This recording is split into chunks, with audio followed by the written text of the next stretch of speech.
The views and opinions expressed by tonight's guest and topic of discussion do not necessarily represent the official policy or position of Spaced Out Radio, Spaced Out Saturdays or Sundays, SOR Media, its hosts, syndicated carriers, or anyone associated with this broadcast. Any rebroadcast, reproduction, or other use of this broadcast or podcast without the express written consent of SOR Media is strictly prohibited. Listener discretion is advised.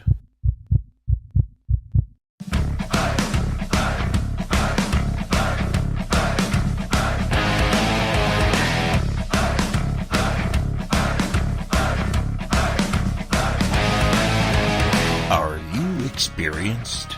Then come own the night with us.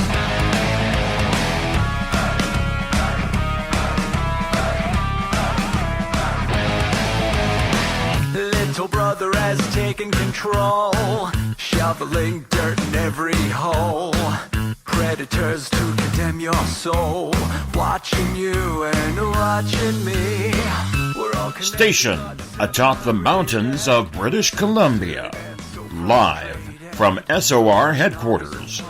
This is Spaced Out Radio with host Dave Scott.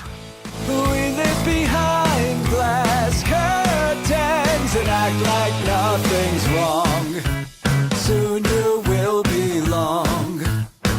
You can follow us on our website, spacedoutradio.com, and on Spaced Out Radio on iTunes. You can follow Dave on Twitter at Spaced Out Radio, and on Instagram at Dave Scott SOR, on Facebook at Spaced Out Radio Show, and on our YouTube channel, Spaced Out Radio. Brother wants to make headlines, be immortalized. Everyone's got an electric eye with the digital spies. They've watched you for so long. I know you're out there somewhere watching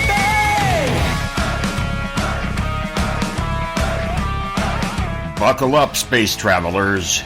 It's time to go for a ride on Spaced Out Radio with host Dave Scott. I know you're out there somewhere. We've watched you for so long. We wait for you to fall. We will expose you all. I know you're out there somewhere watching me. Little brother wants to make headlines, be immortalized. It's Monday, February 19th, Tuesday, February 20th, if you're on the East Coast or across the pond, and this is Spaced Out Radio. Hope you had a great day and night. I am your host, Dave Scott, live from the Great White North in the Caribou region, on top of the snowy mountains of central British Columbia, right here, stationed at SOR headquarters. I hope you're having a great day and night.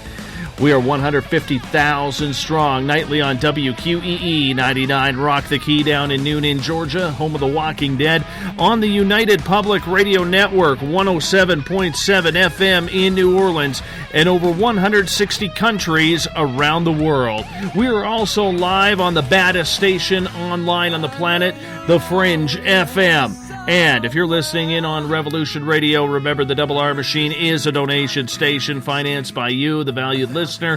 Head on over to Freedom Slips or revolution.radio and donate today. We're all over social media. Follow us live on periscope.tv. Hello, everyone watching there. If you're on Twitter, you can follow us at Spaced Out Radio. Give our Facebook page a like, Spaced Out Radio Show. On Instagram, you can follow me at Dave Scott SOR. Subscribe to our YouTube channel. Go to youtube.com/Spaced Out Radio. Listen to us on iHeartRadio in the United States. TalkStream Live. Tune us in on TuneIn. Download and subscribe to our shows on iTunes. Of course, our website is spacedoutradio.com. We have a GoFundMe account going on right now to improve our broadcast system so we can go terrestrial. If you can help out, go to GoFundMe.com/We Own the Night. We also have our Patreon account going on, Patreon patreon.com/Spaced Out Radio if you want to become a patron and help us out. We're rebuilding that as we speak. Now, if you head to our website, spacedoutradio.com, you can go shopping at our Spaced Out Radio store. Read up on the Encounter Online, dealing with everything strange, paranormal, and odd. Check out my latest blog there as well. Also, we got great videos from UFO Seekers, Contact TV, and so much more. The third Monday of every month, we talk UFOs with Tim Doyle from UFOseekers.com. Tim comes in tonight to talk about how much the world of UFO research has changed since the December 16th New York Times article, giving us what some call a soft disclosure. There are still people out there who are not believing anything was really given up by that article, ignoring it like it's pretty much just garbage and doesn't mean anything to the disclosure movement. Is that true? Personally, I tend to disagree with that, to be honest. The way I look at it, you don't have to agree with what is going on with the To the Stars movement, but you sure have to admit they have brought the subject out into the public eye. So, how have things changed? We're going to find out as we bring in Tim Doyle from UFOseekers.com, one of the best UFO websites, if not the best website going right now online and on YouTube, UFO Seekers. Tim, how's the goatee looking with the official goatee of SOR? It's looking great. How's it going? Oh, come on. You can't just be that modest over it, man. You got a power goatee happening there. Be proud of that. Be proud of that. Putting you on the spot right off the bat. No goatee talk. You're killing me here. That's like my first half an hour. That's like my first half hour segment. It's gone. It's gone. Just like that. Poof. That's so funny. That's the way live radio works, man. I wish my goatee could get like a job. Like if my goatee could shovel snow or something, that'd be awesome. Hey, I got some snow. My entire roof has to be cleared. My knees can't handle going up there. They just can't handle it. Can't handle it. I got about 1.5 feet of snow on the roof, 3 feet of snow in the backyard. If you want some, I tell you, everybody who is addicted to cocaine is up here right now. That's how we get our roads clean. We just let them snort it up. You know, they get so excited over it. It's hilarious. That's funny. Yeah, we don't get much snow down here in Bakersfield, so... Well, I have plenty to ship. If you need a truck, we can rent a truck. I got enough in my yard to send you, so that is good. How you been doing otherwise, my friend? Pretty good, buddy. Just been busy processing cases and just uploaded our latest video just a few minutes ago, so that's live. Excellent. And just working hard. Now, you recently, on your website, you have started UFO Seekers Radio. I think it's fantastic. Would you like to tell our audience about it? Well, it's just kind of a supplement to our articles, basically. And so we just transcribe articles and do other, like, historical flashbacks in the UFO community, or run audio from one of our YouTube videos. And it's just a way to, bring those over into a different medium for people. So. You know what? I like it. They're a good 3-minute, 4-minute segment, and I think it's a really good transition here, man, in order for you to get that message out a little bit more, because, the one thing that I will vouch for Tim, if you're listening into Tim for the first time, this is one of these guys who is really doing everything what I would feel the correct way. He's analyzing information before he puts it out there. He is absolutely... trying to get the right message out for his viewers, his listeners, his readers. There isn't a lot of that pride that goes into, the field of ufology. And, whether you agree with Tim's take or not, what you have to do is you have to respect the fact that the effort that he is in to try and confirm that information so that way he brings out a solid source is something that I think everybody can learn from, Tim. And I congratulate you on how hard you work, because I don't think a lot of people out there know how hard it is to make a go of things and to try and get information, especially when that information is as untrustworthy as UFO information. Yeah, and UFO Seekers is actually like a California-based organization. So we do file taxes and everything. And basically we're a media and broadcasting company. But our main goal is to investigate UFO sightings and alien encounters. So basically our tagline is UFO and alien investigators. And we receive multiple phone calls a day and email reports. We receive reports through our website. And although a lot of people outside don't really see that stuff, we have a real civilian take on what's going on. So we don't like passing along a lot of that information to militaries around the world. And I think a lot of the separation between the civilian side of UFO investigations and the military side of UFO investigations, where the result is on the civilian side, we're trying to look for alien life, and on the military side, they're trying to develop weapons that are made to kill other people. And so that's where we really try to separate ourselves from getting involved with military organizations or pushing, certain agendas or products. Specifically, we don't try to be a lobbyist for certain positions, like I guess you could call the disclosure movement of, it's kind of like a political movement where, there's a belief in a lot of people who are pushing that, and there's leaders assigned, and it has definitions behind it. It's our audience when it comes to our YouTube content, producing those videos, our audience is more family based. So I do meet a lot of younger kids who watch our videos, and then, they're watching it with their moms and their grandmoms and, dads are watching it with their kids. So, you're not going to see cuss words, and we're not really pushing theories that are so deep it might become confusing, where you've kind of got to know what's going on to understand, hey, this is Flat Earth segment 100,000. This is where we're at. We're more of approaching it and delivering it to people who aren't really into the subject and getting people involved, because I personally don't feel like a news article is what brings people into the UFO phenomenon. I think it's people's stories and experiences, and these people don't have to be military personnel, to get their experiences accepted from people. They don't have to have fancy titles around their name.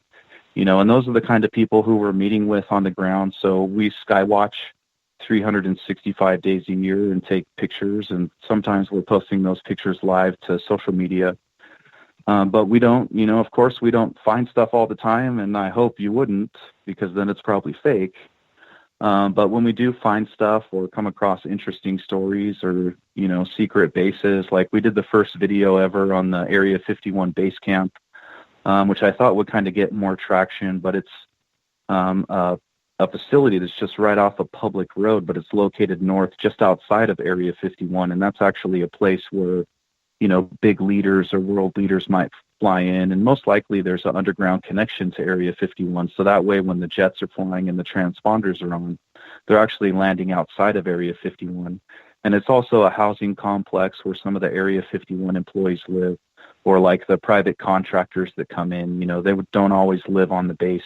They actually live off-site where they could have their family and kids, so it looks like a little community that's out there with a perfect runway. And so I think, we're really into breaking stories like that. So 2017 was pretty good for us, breaking a lot of stuff from Tickaboo Peak to the base camp, and then getting a lot of exposure. So,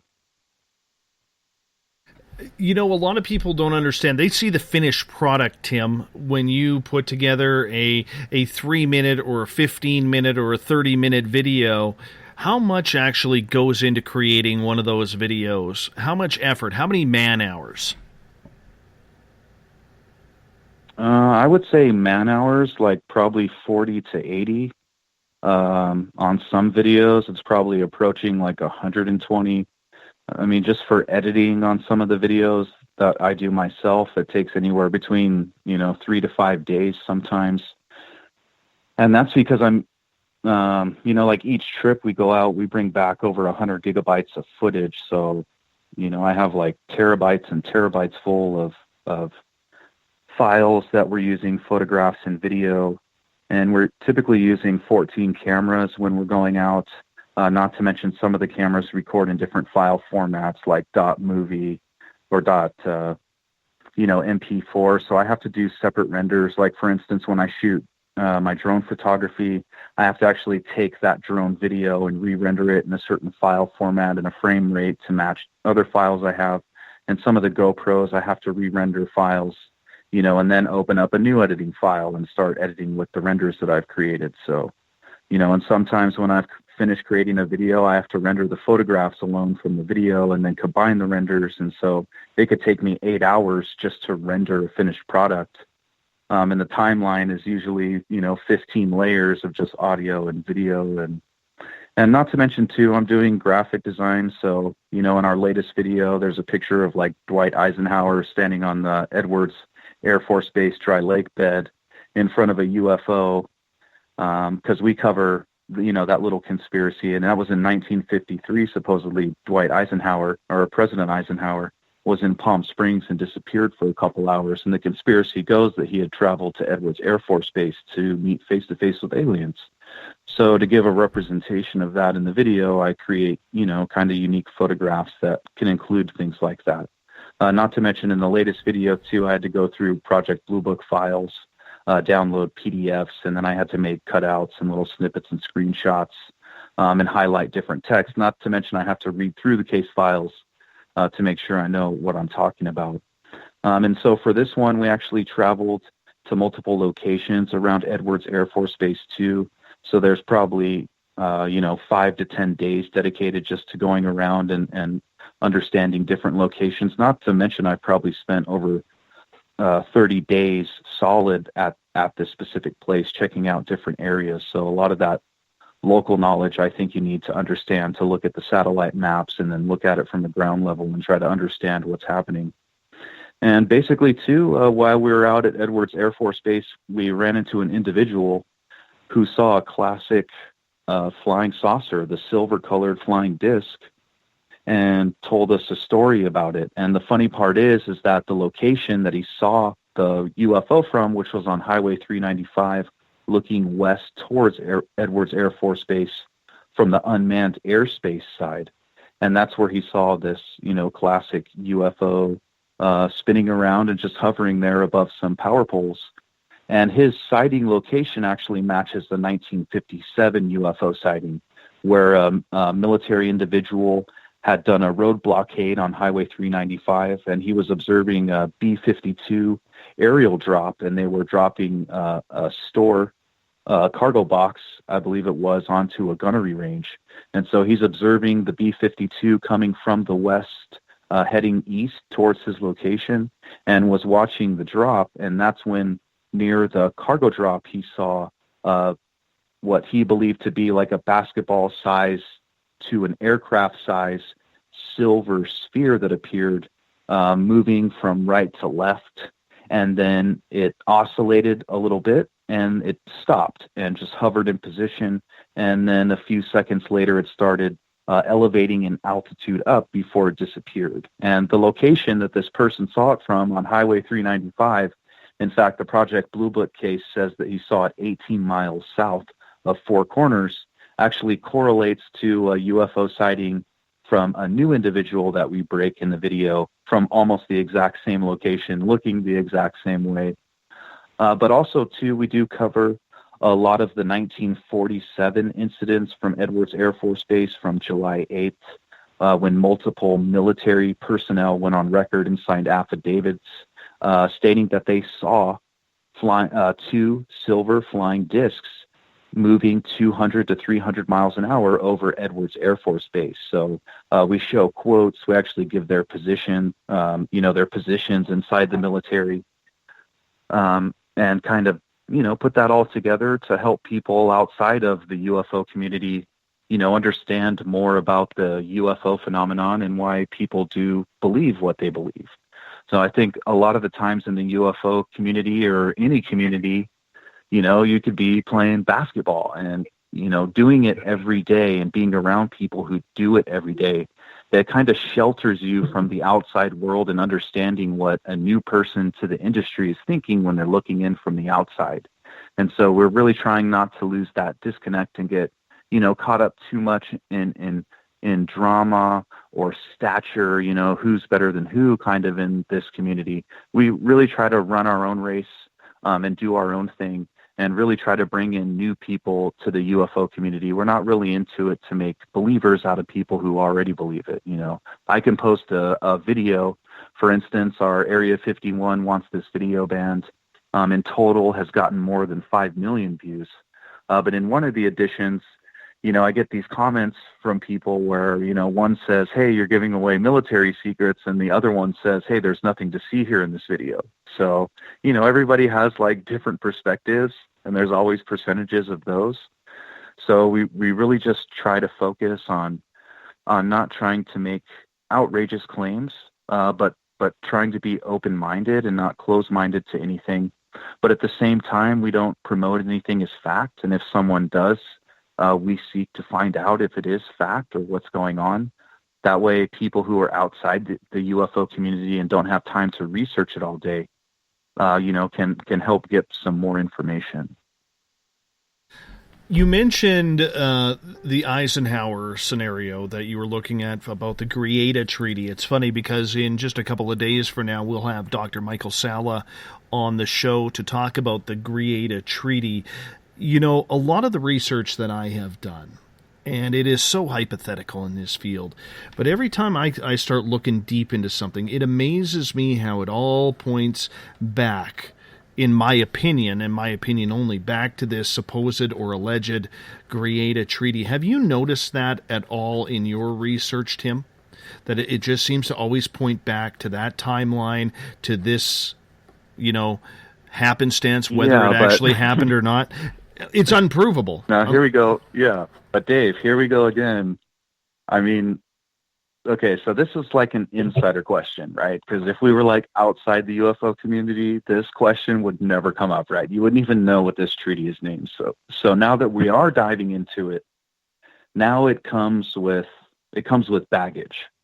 So that incident specifically, and I did not bring it up in our video, and in fact, in our video, I refer to it, as a conspiracy theory because it's not something that is proven. It is an idea. But the other things that we present, I say, hey, let's move on to confirmed UFO sightings in their Project Blue Book cases. You have affidavits and signatures and statements from these people. But when we're looking at that Eisenhower incident, if I'm not mistaken, that was one of the developments from Bill Cooper or William Cooper. And he's the person who wrote the book, Behold a Pale Horse, which is so funny because that's kind of the book that got me in to being interested in kind of conspiracy theories and, doing research on George Bush because of the stuff that was in that book. And, martial law might be coming someday on a holiday. And not to mention, he talks about a USO experience he had on a submarine when he was actually in the service and a lot of other things. But the ironic part of this story is that William Cooper was made famous by George Knapp. And so George Knapp, if you look up his Wikipedia page, wikipedia.org, I believe, that's where you can see on his biography that it actually references that to Mr. Knapp's eternal shame, he was the one responsible for promoting William Cooper. And of course, William Cooper, if I'm not mistaken, ended up dying in a firefight with the government and swore to his death that the government was out to get him.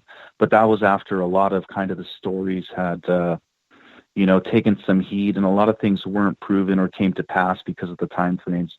I'm not saying that it wasn't an interesting book, and some things in it were real, some things might have been embellished, but there we go again. It's a lot of these of the most popular subjects in this community seem to always come back to a certain group of people. It is a small circle when you look at the entire field of this, Tim. And, one of the things that I notice is that it always revolves, if we fast forward to today, it all seems to always revolve around a couple of individuals. In the media side, it always revolves around Mr. Knapp. In the UFO side, it all seems to revolve around Robert Bigelow. And, I realize that's, pretty profound to point fingers like that without having, 100% proof. But if you follow the lines, it just seems how those roads always seem to direct to either one of those names, isn't it? Yeah. So, and that's like one of the reasons I've become very cut off from attending like conferences or events or, networking with, I don't even know who to network with if I wanted to have a serious conversation about analyzing some footage and who you can trust or who's friends with who. It seems like everywhere you turn inside of this community, someone knew someone 35 years ago when I wasn't even thinking about UFOs. So, there again, that's why I think for Tracy and I, we kind of just try to do our own thing, and we really love what we're doing, and we love the UFO Seekers name and the brand that we've created and the work that we've been able to do for everyone and to show them these UFO hotspots and places. And I think for us, it's just more about a passion of really finding the truth, not trying to, just be in this to I'm trying not to attach my politics to anyone else's politics in this community, because then I have to represent them. And I think a lot of people, I think they run into trouble because they try to like attach themselves to an event or a supposed story or this is coming out. Like for instance, the whole Peruvian mummy thing. Now, I was just watching the announcement from one of the DNA samples. Well, actually 12 came back from a set of Peruvian mummies that had been out for 5 years. And it did come back that it was a homogeneous species, that it was known, but not seen often, and how many people were claiming it's such and such before the evidence comes back. So I think that's, it's way different than, hey, I went outside and I had an alien encounter. Can you help me figure out what happened? Here's my story, and then someone goes about their business or they turn into an investigator. Like that makes perfect sense. But I think there's just, this community doesn't get any respect because it gives all of the attention to the people who are lying the most. And the people who truly don't care about the truth, they just care about what their friend's doing and they want to make some money tomorrow. And that's the plain truth. That's just fact. But this again, this is just insider. This is like insider baseball, and that's where, I feel I really messed up by even getting involved in any of this Tom DeLonge stuff, because it's done nothing but damage everything. Now no one even knows what UFO means anymore. Does it even mean alien? Because every time they say it, it's, hey, this was a UFO study, but yet they weren't looking for aliens. And then George Knapp goes on the radio with Alejandro Rojas in late January and says it wasn't looking for aliens. And then Elizondo goes on TV and says it wasn't looking for aliens. But yet they're the leaders of the quote-unquote disclosure movement, which is about aliens. So I think it's just very confusing and just insider baseball that it makes me so sour to even think about getting involved in it, So how do you then, Tim, stay as clean as possible in this field? Because everybody is looking for that right voice, that right information, and there are a number of people doing that. I think Peter Davenport is, I believe Grant Cameron is, Melinda Leslie, I believe the team up in Washington, the UFO team led by Michael W. Hall, is doing a pretty solid job as well. How do you go about, maybe not sharing information, but how do you go about, being independent and not being able to fall into the hands that are biting this entire field, where it is so distrustful right now that a lot of people aren't sure where to turn for information? Well, I think it's like this. If someone says, hey, I have a horse in my barn, and we all walk over and there's no horse in the barn, we shouldn't all continue to tell people that there's a horse in the barn. So I think it's as simple as if someone approaches me and says, hey, I have a mummy and it's an alien, I'm going to immediately walk to the DNA evidence that says it's an alien. And then I will walk over to my friends and then tell them, hey, this is an alien. So I think the problem where people run into is they just believe opinions. And unfortunately, I think today in a 24-hour news cycle, opinions are facts. I mean, I think it's as simple as we can all see with social media statistics. Even an article headline title can be manipulated and become clickbait in and of itself. And that's what gets shared, you know, and a lot of us get caught up and we don't go in and we read the article, but we share the article on social media. And so I think it's kind of that effect. And we always have to remember that if we're searching so hard for something, it makes it easy to find something. And so we need to always keep, you know, the yin and the yang going, which is the perfect Mulder and Scully analogy where, you know, one side of us believes and the other side of us is analytical and trying to balance the two and never getting out of balance. You know, and I think it's as simple as that. For instance, you know, I recently got a phone call from someone and they swore to me they had the secret to find UFOs, literally the secret to find UFOs, right? So I take this phone call and I think it's, you know, it's just like being a kid again and like seeing a great Toys R Us commercial. You know, so you run out to Toys R Us and want to get the toy, but the toy never really does what you want it to do. And it ended up being one of those, you know. So the phone call tells me, hey, I have the secret to UFOs, and I can see UFOs in anything. And so I get pointed to such and such footage, and it's bugs. It's literally like bugs in the video, you know. And then the person goes even to the length to say, hey, these things look like bugs. They're just tricking us. So it's not that like anyone's story is far-fetched. I mean, I love stories and mysteries. That's the whole point, is like we're storytellers, not looking for scientific data because it's a weird phenomenon or an unknown phenomenon. So, you know, it is more like telling stories and, you know, the mystery of all of it and the search for alien life. And that's what it's all about. But you got to stay careful about getting wrapped up with people who are doing things and drawing lines in the sand. You know, hey, I made a total claim, draw a line in the sand, and even put a date to it. So, I mean, I would even caution people that to look up a story, and I'm not going to say who it is, but type into Google 2006 UK alien invasion. And you go read about what this person claimed back then and that the world was going to end because of an alien invasion. And now look, they're on the worldwide UFO circuit. So it's like there's this real short-term memory in the community. You know, I'm out there trying to convince someone who doesn't even care about UFOs and thinks we're all Looney Tunes. And so they go on to the internet and see who's supposed to be the most reputable UFO organization having an event with someone who makes the most radical claims. It's absolutely outrageous beyond Hollywood, and people are turned right off.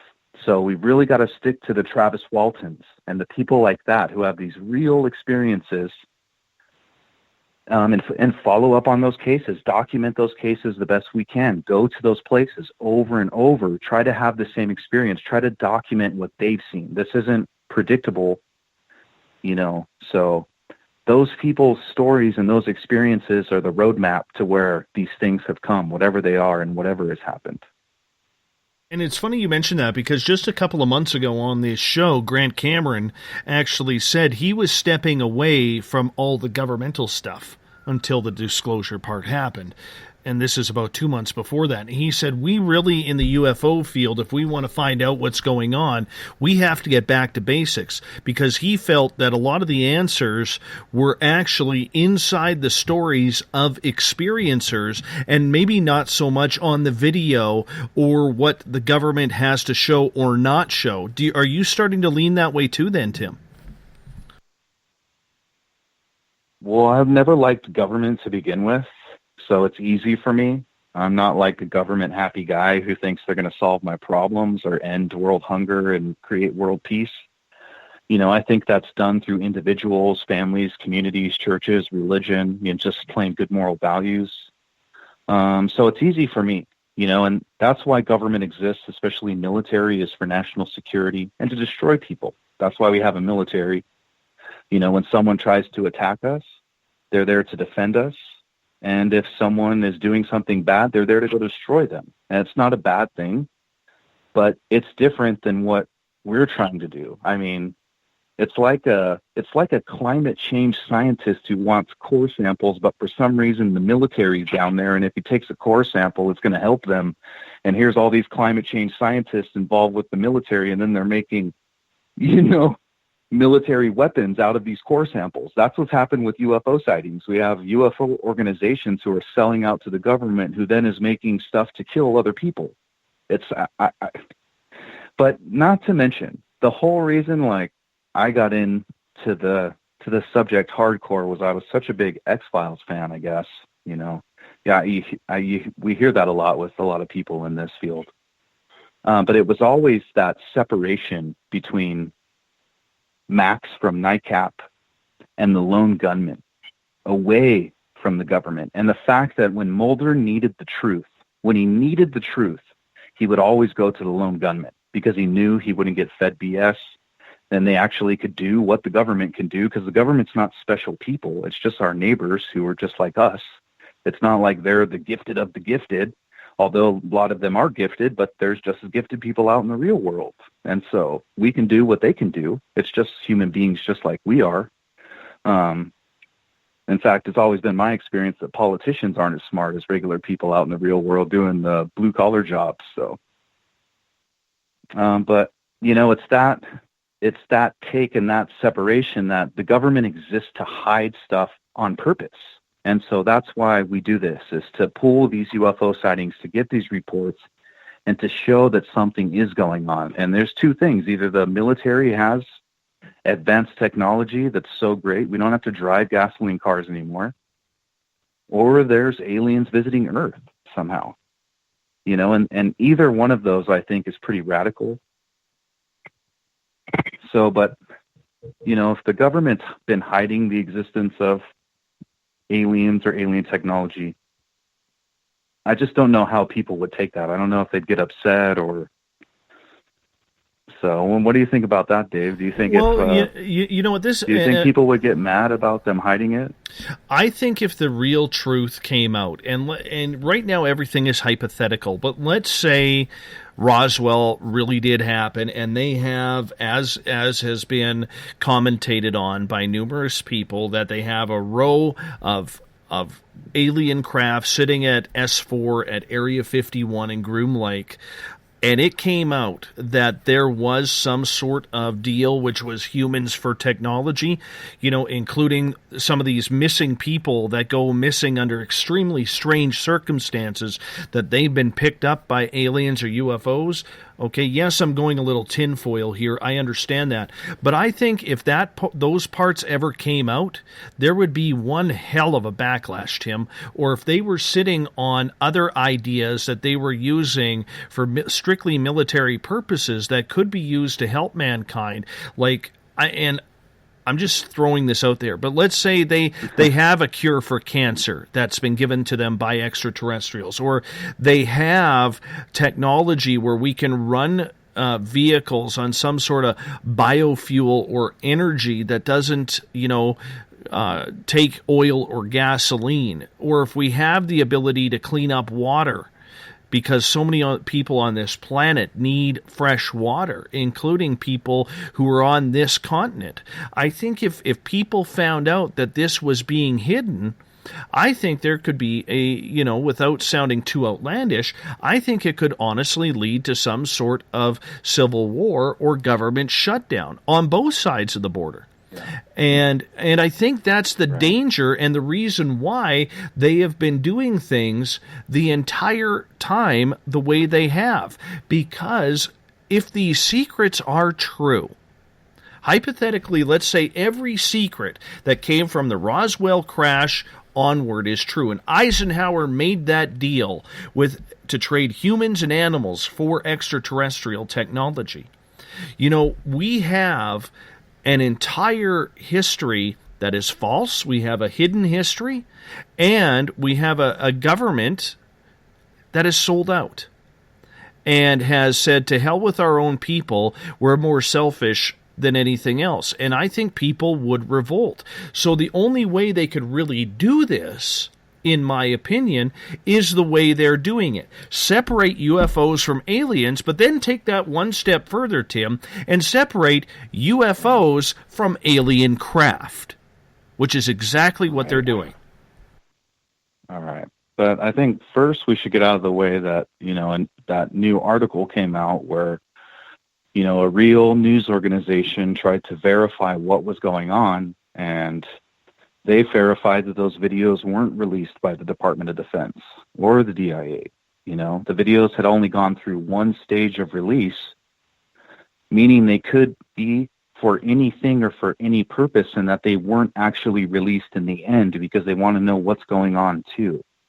And so right now the government is interested. And so the New York Times has updated its article and says that those videos are by the Department of Defense and not courtesy of the Department of Defense.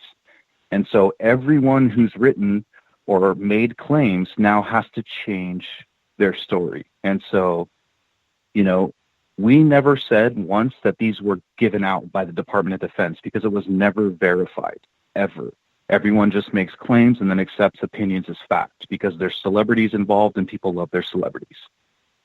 And so the true reality is when a real news journalist went in, they, to the Stars Academy, did not provide chain of custody documents all the way to those videos getting released. And then the DOD spokesperson refuted to the Stars' claims that they went all the way and said there's no documentation and they have no idea how those videos they have got out into the public.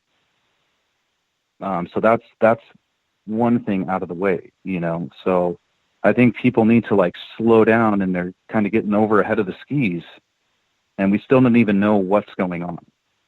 We don't know what Elizondo was doing. He, in the UFO Congress that just ended here in Arizona, Elizondo delivered a pre-recorded message. Everybody, including a famous ancient alien star, was on the internet tweeting about it before it happened, before the pre-recorded message from Elizondo was delivered to the Congress, and then it was blackout. No one said anything.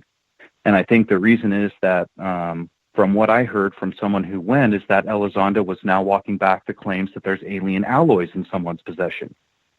And so now they're saying that the New York Times article wasn't exactly correct, that it's some other type of mega material or mini material or something like that, and that it's not these actual metal alloy pieces that, are like wreckage from a craft.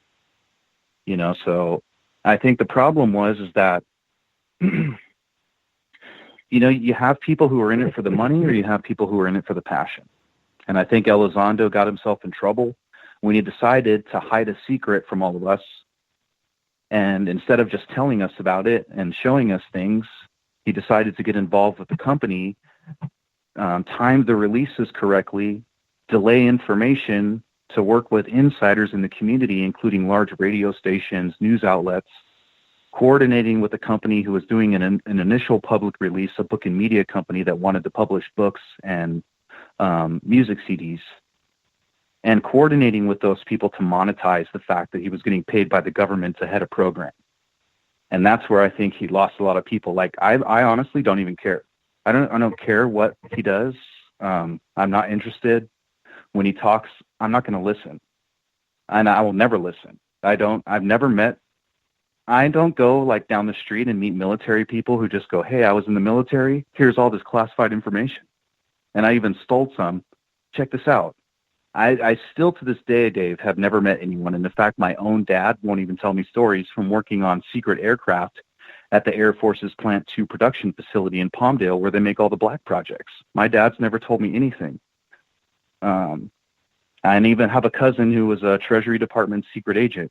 Never has told me anything. I don't even know a building he worked. I don't know what years he worked. I don't know which presidents he worked for. Man. So I think there's and especially here in the United States, I think one thing people should understand is that when we as taxpayers give our money to the American government, it's our money and it's our stuff. And that's why we have FOIA requests, the Freedom of Information Act. That's why, we take people out of office. We've even had armed revolutions in San Francisco where we took mayors and politicians out of office because they lacked a moral standard and had been corrupt. And that's kind of how America operates. So to see people monetizing a job where they were getting paid with taxpayer funds and then hiding secrets from people and then making claims about, hey, I have some alien material, which of course they only said in December because the initial public release ended from Prime Trust for To the Stars Academy, which was releasing their shares. The initial public release ended December 31st of 2017. So that's why the New York Times article was timed in a specific time frame just a couple of weeks before that initial public release would hit the deadline, because then that way no one would be able to verify any of the claims that have been made, which is why they walked back the chain of custody statements, having the metal alien alloy statements, and Tom DeLonge is going to remove himself as CEO, yada, yada, yada. And so now we're left with a damaged UFO community where no one knows what UFO means. We have all these mainstream people who carried all these stories and said false things.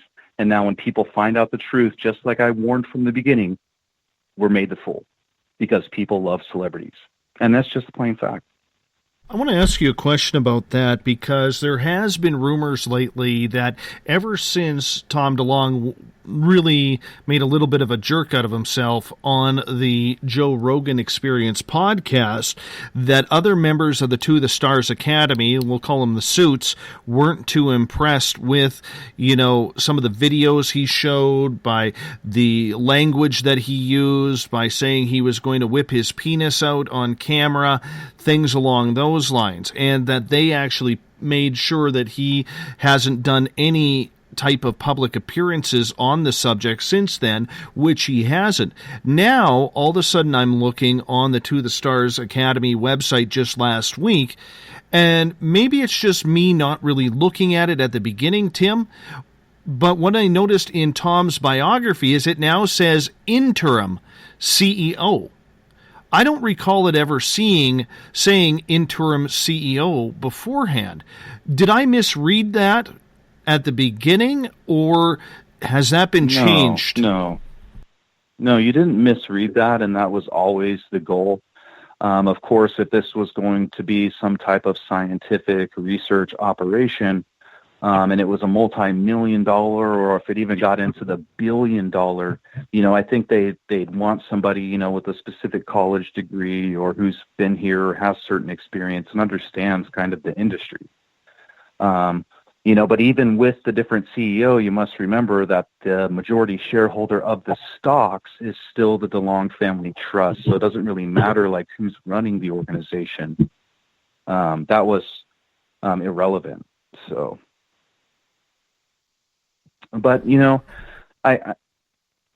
how could these guys be surprised? I don't understand. They knew Mr. DeLonge and who he was. And it's not like he embarrassed himself. That's who Tom is. I mean, that's why people like him, right? He's like a punk rock guy. Like, I'm going to take your girlfriend and sing a song about it, and like rip my shirt off and have a good time. I mean, I just, and I really liked Blink-182. I really did a lot. It was one of my favorite bands growing up, and I grew up right by where Tom lived. And like I've said before, even one of their songs on one of their albums was written by a guy who went to my high school who died. I just really hope like his reputation on that side is okay and things get better like in the UFO community. So, I mean, those are the things like Tom believed. He showed the video of the CGI black triangle. He believes that's like real. And then he said the government found an alien body during the Cold War, and that's what Tom believes. He believes that's real, and if someone in the government told him, like, good for them, because the government is trying to hide secrets. And the best way it's going to hide secrets is with lies. And don't get me wrong, aliens can exist, and they may be here.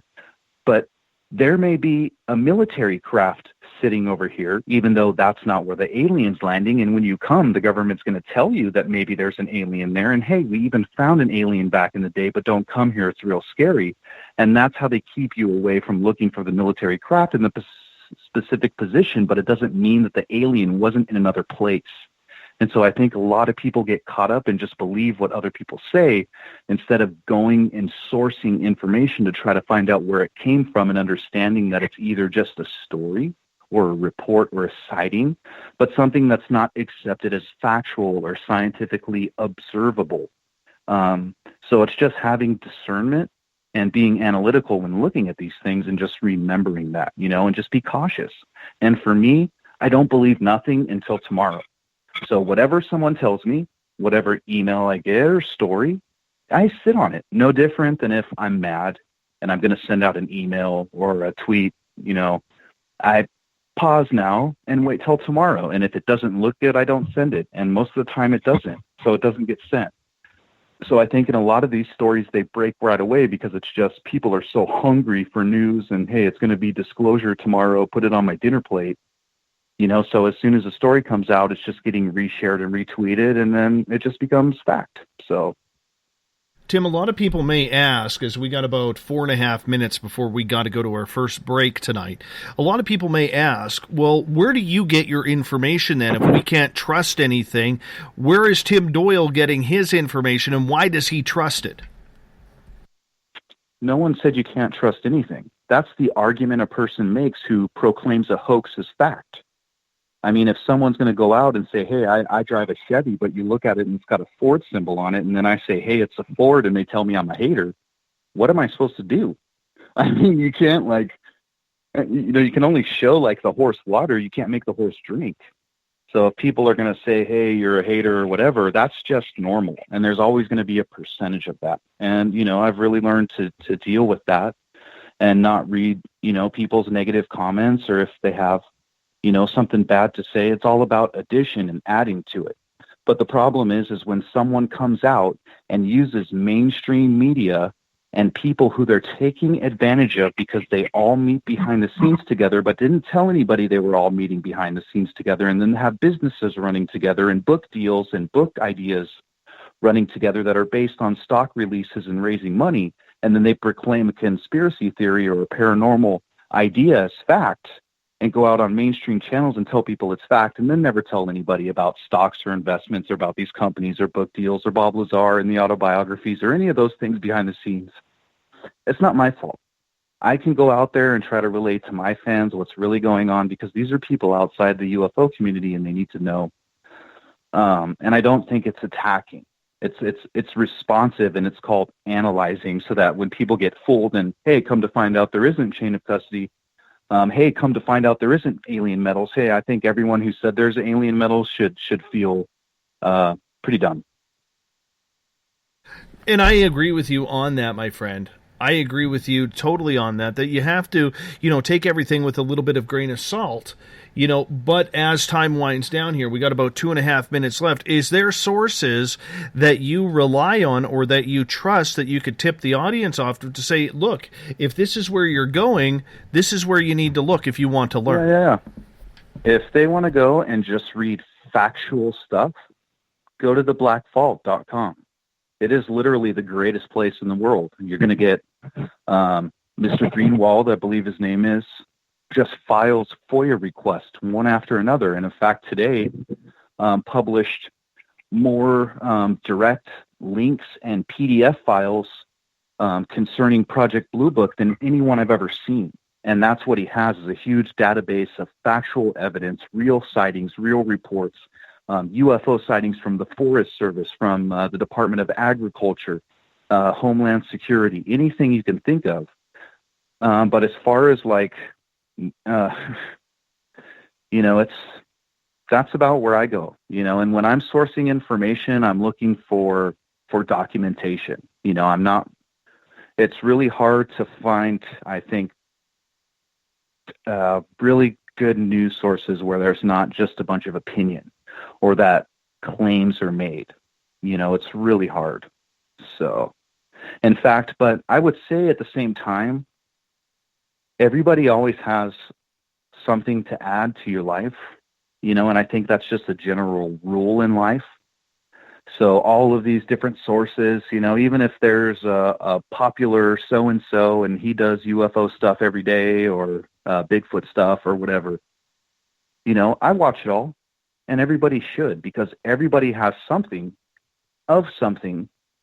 inside there that are good pieces of evidence. Just be careful when someone tells you something is true and this is what's going on.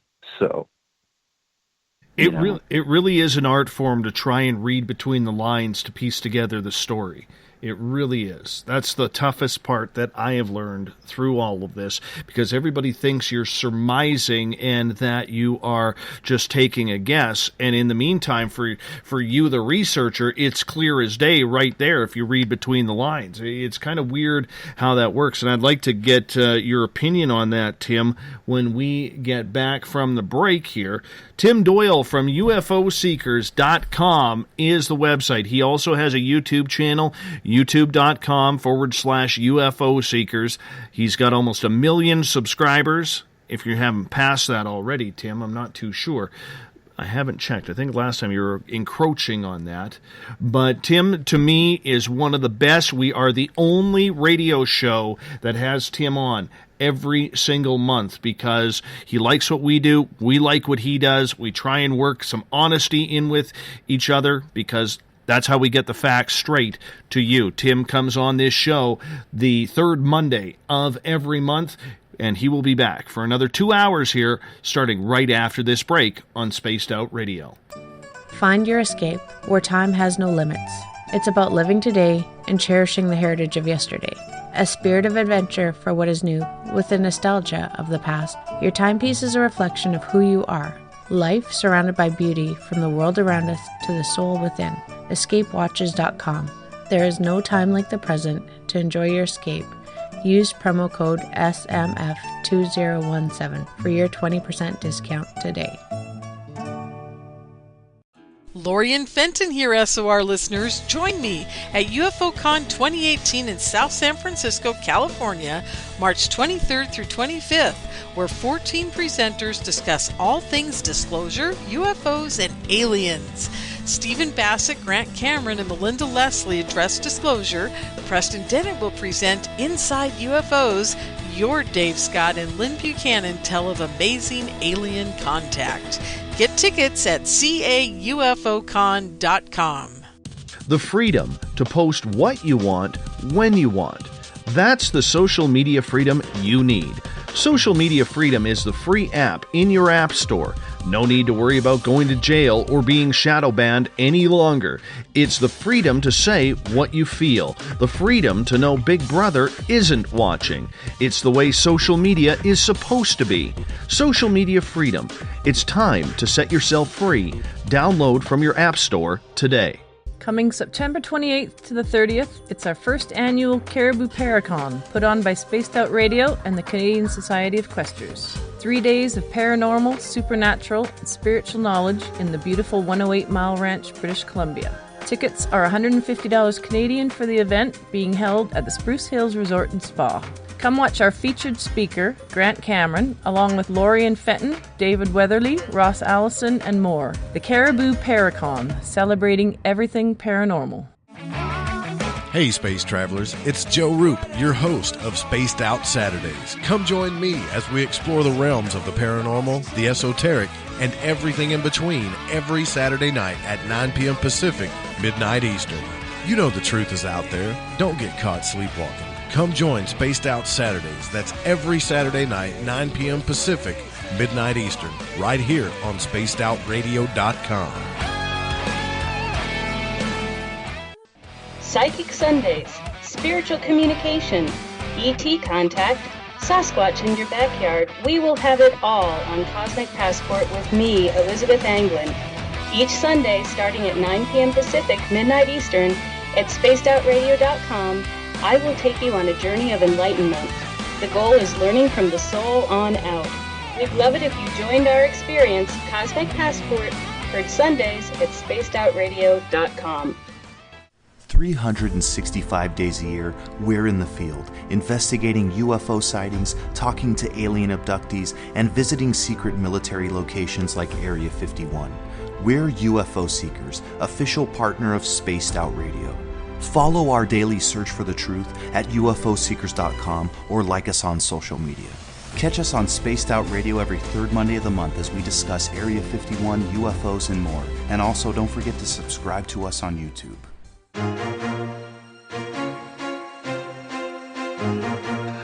From coast to coast to coast, Blacklight Uncharted is taking on the paranormal across Canada. From ghostly hauntings to the UFOs flying above in conjunction with MUFON Canada, we're closely investigating what's going on in the northern skies and checking out the apparitions that walk among us. Check out our videos right here at spacedoutradio.com. We want to know your thoughts, we want to hear your experiences, and we want you to share your stories. The answers are out there, and we intend to find them. It's paranormal news at its finest. Welcome to The Encounter. At spacedoutradio.com, The Encounter online is SOR's trusted news source for everything weird and strange going on around the world. This is news editor Eric Markham. Our team of journalists are scouring the planet for those strange stories that rarely make the mainstream. No fear-mongering or fake news here. Head over to spacedoutradio.com and encounter The Encounter. Want to learn more about aliens, cover-ups, conspiracies, cryptids, and the paranormal? All you have to do is tune in S4 as we take over the Spaced Out Radio night, starting at midnight Pacific, 3 a.m. Eastern, each and every Saturday night, right after Spaced Out Saturdays. Hi there, this is Eric Cooper from Forest Moon Paranormal. Join me, Corey Ruiz, and friends as we discuss the hot topics of the night. It's fun, entertaining, and as dark as the night. Find us at spacedoutradio.com. Are you interested in advertising on Spaced Out Radio? Head to our website at spacedoutradio.com and click on our advertising tab. There, you will find an assortment of ways you can get your product out there with us, from radio commercials to banners and social media. Have a product you like our hosts to endorse? We can do that too. Visit spacedoutradio.com for more details. Do you want to know what's really going on in your world? Do you have questions about who you can trust in the mainstream media? Then look no further than the Rebel Planet. Come get the straight answers right here at spacedoutradio.com. Join me, Jamie Sexton, creator of Rebel Planet News, as I fill you in on the stories behind the stories. All you truth seekers, be sure to tune in to Rebel Planet on spacedoutradio.com the third Thursday of every month.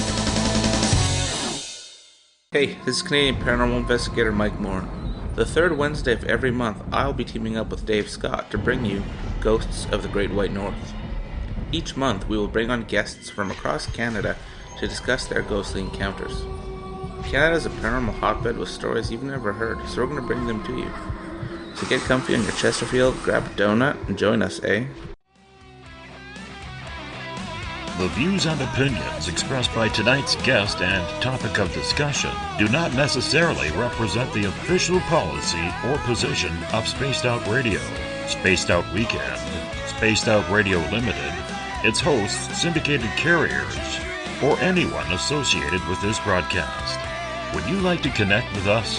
Head to spacedoutradio.com for all your latest show info. And hit us up on Twitter using the hashtag SpacedOutRadio. Now, back to Dave Scott and SOR.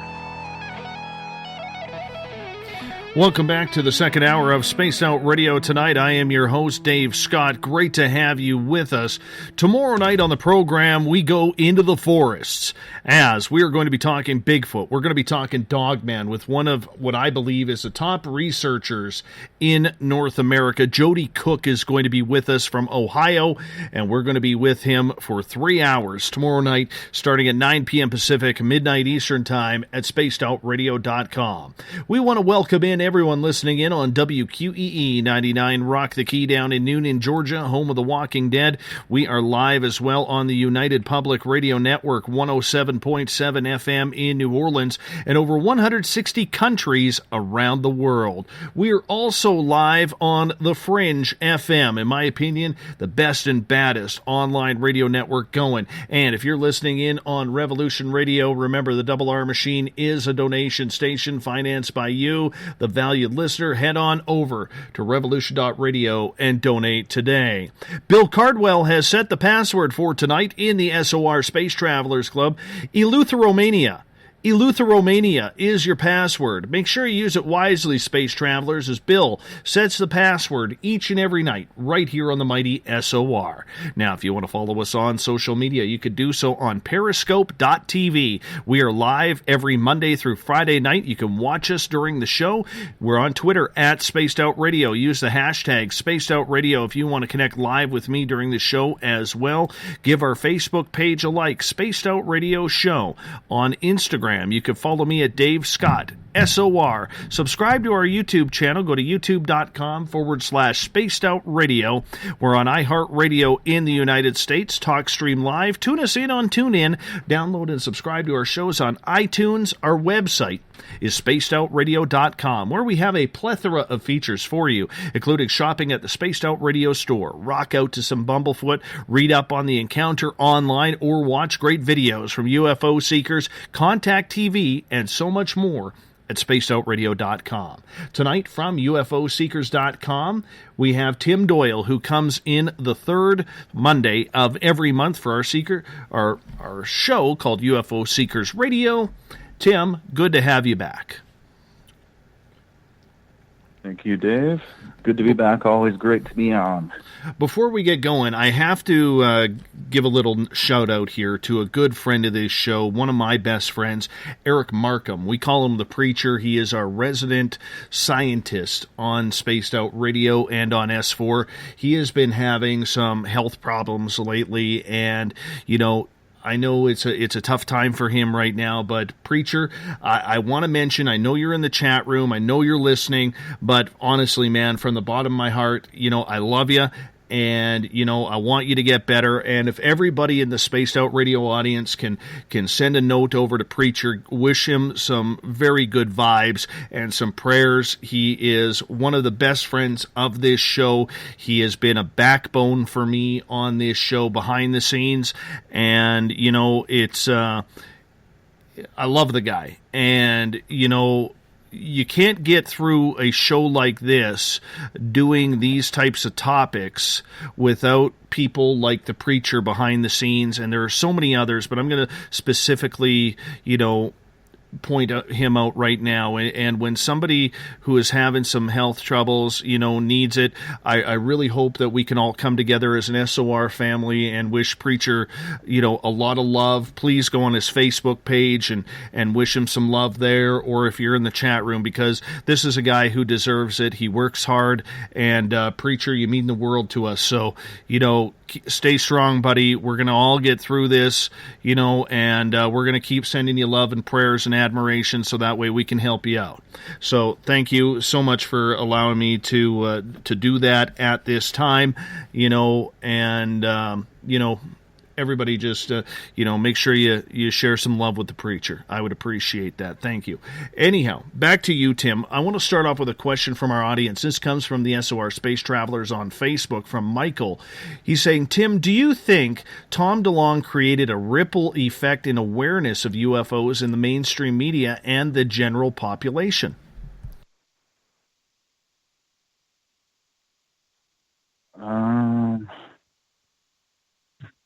You know, I don't know. I guess if someone did like polling and they had like polling questions and you could, you know, test whatever percentage of the population and then see if, awareness of the UFO phenomenon increased, I guess. But I guess it's not really something that I have an opinion on, because I would say that the ripple effect is more negative than positive. So, I definitely would say congratulations to them for, raising $2.5 million for those 2 videos. That's pretty good. So it's a lot better than I've done. That's for sure. Do you think, though, that the public is more aware, even though the message may be, skewed, shall we say?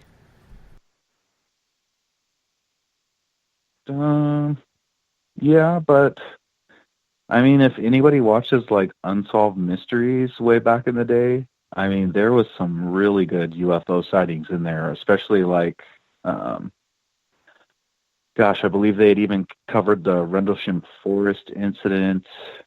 I mean, there's so many times when the Roswell incident happened, when here in Pixley, California, a plane crashed into something. So I think there's been a lot of events over time that have, impacted how many people think about stuff, but you can't change people's minds. People are into certain things and they believe certain things, and they have, their own religions or theologies or moral values. And so I don't think you can change those things with just a story. So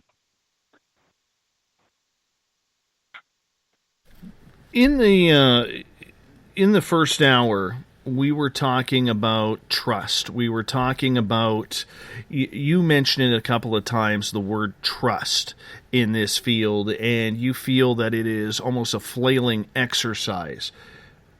How do we get that trust back?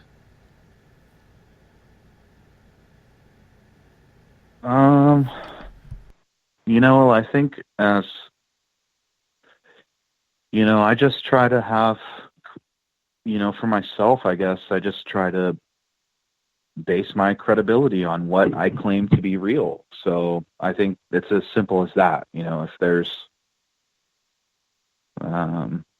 just like every, political election or sporting event where people make bets or horse races, there's always the experts that are predicting outcomes. So I think credibility is just, people's ability to have vision for what they feel to be correct, and they make correct assumptions. So I think it's as simple as that. I don't see this field as having to need anything. The only need is to tell people stories. So, and that's how we help people. I really do find it interesting that a lot of people are into this to help people, and the main concern is how much advertising the community gets.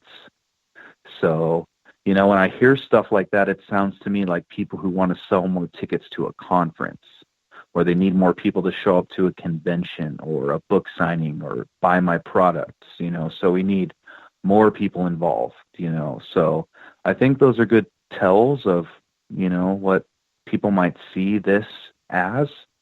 But I really don't try to look at these people who are having UFO experiences as a way for me to springboard into riches.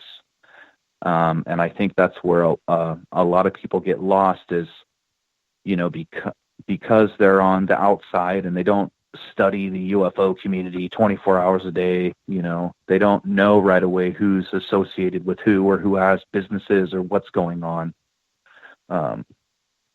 But then again, I mean, now we're talking that insider baseball again. So, you're definitely the only person I have conversations with about stuff like this. And I'm just giving you my perspective. It's not like I think mine is right. It's just, me giving my opinion, and so I hope my opinion doesn't offend anybody, but, I'm entitled to, think the way I do and try to approach it that way, and if I was just doing what everyone else had done in the past, I don't think our YouTube channel would have the success it's had. But it's not all based on that. There's still this reality behind the scenes that there's people who are traumatized or scared or, have had things happen that they're looking for explanations. And so that's always been our mission, is to just go where they've had experiences and try to see what they've seen so that they can get some justice, a justice moment out of it. So, while a lot of the other celebrities, I guess you'd call them in this community, are really looking for, I think a good way to look at it is, I grew up in auto racing, and so my family, owned race cars, and we did like Lucas Oil short course off-road racing. And I also worked in like road racing. And the whole point is to kind of run your own race, and not get to get caught up in all this drama going on. Let people crash themselves and just try to, see each turn or corner, and but it's like, what are you getting out of it? So, I'm not in this to like be better than someone, because that doesn't even like give you any satisfaction in life. It's like you win the race and you get a trophy, and that's great and all, but as soon as the podium experience is done, you load the trailer up and you drive to the next track, and no one even cared who won the last race. It's just on to the next one. It begins the same night you won the race. So, I think over time I learned that there's people who were involved in it who loved driving, and the feeling of going through the turns, and they were intrigued by combustion engines and suspensions and turbochargers and tire compounds. And there was a lot of like analytical stuff behind it, adjustments, and that's how you were faster than people. So it wasn't always about being the best. And of course you have that in this community. There's people like George Knapp who full on attacked me on national radio to millions of people around the world. The Coast to Coast AM show is ranked 10th in the United States for the largest reach for a radio station. And they just went straight to bashing me, because they don't like what I'm doing, because my videos aren't for them, I guess. I guess at the end of my videos, I have to run an advertisement to Coast AM to have George Knapp be nice to me. But I just want to do my own thing and deliver UFO sightings to people and take people to these locations. And I'm just really sorry that celebrities are offended that I'm supposed to like join some Freemason cult and meet people and, oblige them to be able to do what I do. But, luckily YouTube is a free platform, and I don't have to go somewhere and, pay homage to somebody to get any type of exposure, and that's, I think, was a lot of it in the past, was you had to join these major organizations to kind of work your way up to have any notoriety in this field or do anything. But, this invention of the internet and YouTube and the platforms and, the way cameras are now, and I can go out and take 2,000 photographs in, a couple hours instead of having to develop 2,000 physical pictures in a dark room like they used to have to do in the past. So, there's a lot of technology that affords us the ability to do what we do, especially the drone technology and stuff like that. And between that and the social media and the YouTube platform, I think we just put it together a little different than had been done in the past. And like I said, our demographic that we target are just, regular people. Our number one fans are real military people, real pilots, families, kids, and our fan base isn't necessarily people who are like more of the hardcore insiders. Those are the people who bash me, more than anyone. But that's okay, but I'm not, like I said, we're not advocates for anything, because we're just trying to relay people's stories, take in reports, and go try to find these things that people are seeing and taking it serious. So, we do have like case numbers that we assign. We have a case system that people can use if they want to go online and report. We have a quick report form, or we have a full-blown, case system where I'll take the time to go back and forth and ask you in-depth questions. And I actually have a couple people who I network with and only show them like a picture or a video. We never talk about who people are, where something happened. So that way I have complete control over making sure that the military isn't getting positions and coordinates of all this stuff going on. And that's what scares me more than anything, is having these live UFO sighting databases, and there's, the North Korean military or the Chinese military just monitors UFO stalker, and they see every military craft that's sighted, So I really try to keep that like in-house, even though we do have other people who analyze media just from a CGI perspective, like looking for lens flares and stuff like that, people who are really good at identifying that, but giving, the multiple opinions. And so that way I have someone on the outside who isn't in the military, someone who's outside the United States, and I probably share 5% of any cases that I get and just show a handful of individuals just for analysis purposes. And it's only stuff that I think is the most radical. But then again, they aren't getting names. They aren't getting locations. I mean, I could get something from Australia and they think it's from Canada. So, and that's the great part, is that no one knows what's going on, and that, the person has their privacy. And if they want to do something with their story, that's up to them, And that's what a lot of people that I meet, if they tell me a story and I showcase it in a video, they don't have like signed disclosures with me as far as they can only work with me and I have, any rights to anything that happens in the future. That's not what this is about.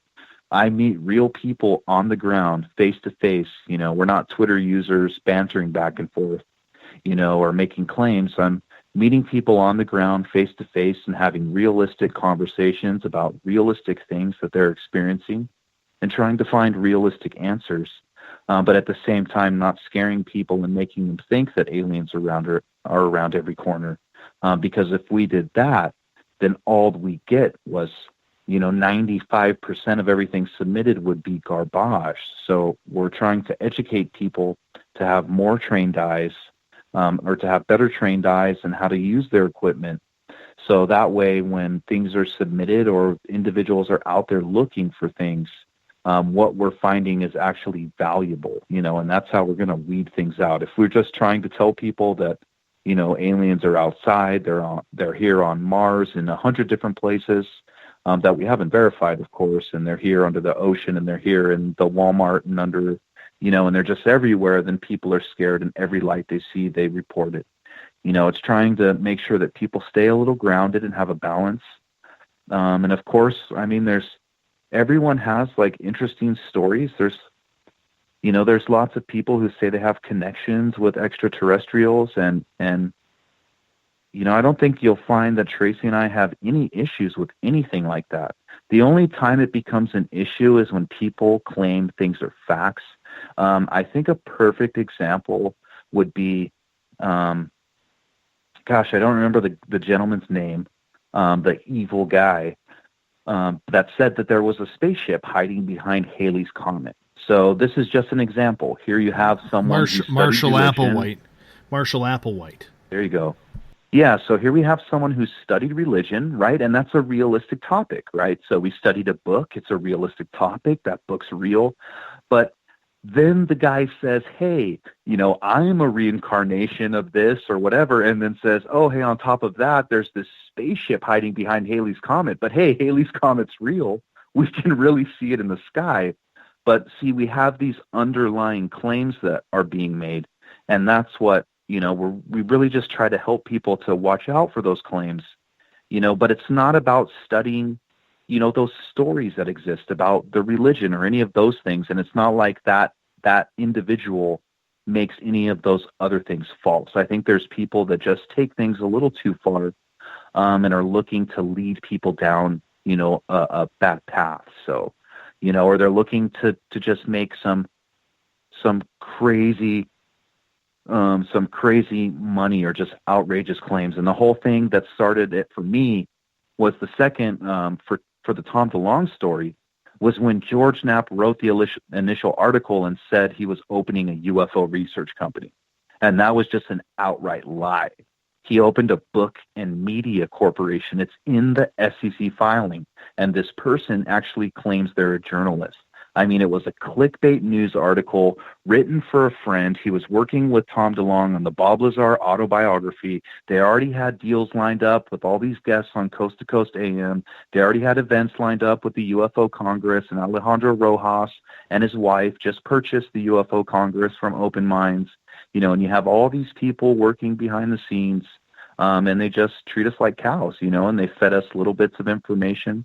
You know, here's some hay, here's a little, you know, give me, you know. So I think there was just a conglomerate of people who just did it the wrong way. And honestly, I think that they're jealous of a lot of the YouTube creators and a lot of news people and radio programs like yourself. You know, I view Spaced Out Radio as the competitor to the biggest radio station, paranormal radio station here in the United States. But the reason I support Spaced Out Radio is because you actually have opposing opinions, you know. So if we talk about this, you know, to the Stars Academy subject or the Tom DeLonge subject, I'm fully aware that tomorrow Mr. Dave Scott's probably going to have someone on who's completely on the other side, you know, and actually, you know, likes this program or, you know, asks the questions that some of your listeners asked, you know, hey, do you support the exposure and stuff like that? And they'll give, you know, a different answer. But that's what it's all about, because somewhere in the middle there is the truth. And that's where we find it, you know. So I got a question from Gail coming in on Periscope. She is asking, what did George Knapp object to with you? Oh, he was outraged that we covered the SEC filing for the Stars Academy company. And anyone who reads that article that Mr. Knapp wrote for Las Vegas 8, because of course he's on what's called the I-Team, and he's actually an on-staff quote-unquote reporter, quote-unquote journalist who's working for a mainstream news organization such as an NBC or a CBS in Las Vegas, right? So they're doing like a Channel 2 or 7. I believe they're Channel 8 locally. And so he wrote this article, and it was a lot of speculation and opinion about, you know, a new company that had opened. And so we felt that the title of what he called the company completely misrepresented the facts to the UFO community, and they were drawing on emotions to get people emotionally involved in a book company that Mr. DeLonge had created. I mean, if you go on his website, that's what you can see. It's about Poet Anderson in the Secret Machines book. And, you know, there's going to be, I'm sure, an Elizondo autobiography and the Bob Lazar autobiography and an aerial threat identification biography. And I'm sure Hal Puthoff and his 38 scientific study research papers that he wrote for Robert Bigelow, and there'll be a biography. And Hal Puthoff wrote the bid for Robert Bigelow in 2009 that got him the aerial threat program. And I'm sure they'll have a biography on that. You know, and that's what it was about. And so we actually did the research because they were soliciting investments. And so we went to, because here in the United States, when you're a public corporation, you have to file all of your information because you're taking tax benefits. So, for instance, Mr. DeLonge's company gets tax breaks because they're supposed to do half of their work as public benefit. So they're a public benefit corporation that's based out of Delaware. So basically that means is half of their stuff or their products are supposed to be made basically to benefit the people. And so they get a tax break. And what that means is that it's, you know, usually millionaires who are getting huge tax breaks, and instead of them paying taxes, a middle class family is paying taxes or someone else is paying taxes, right?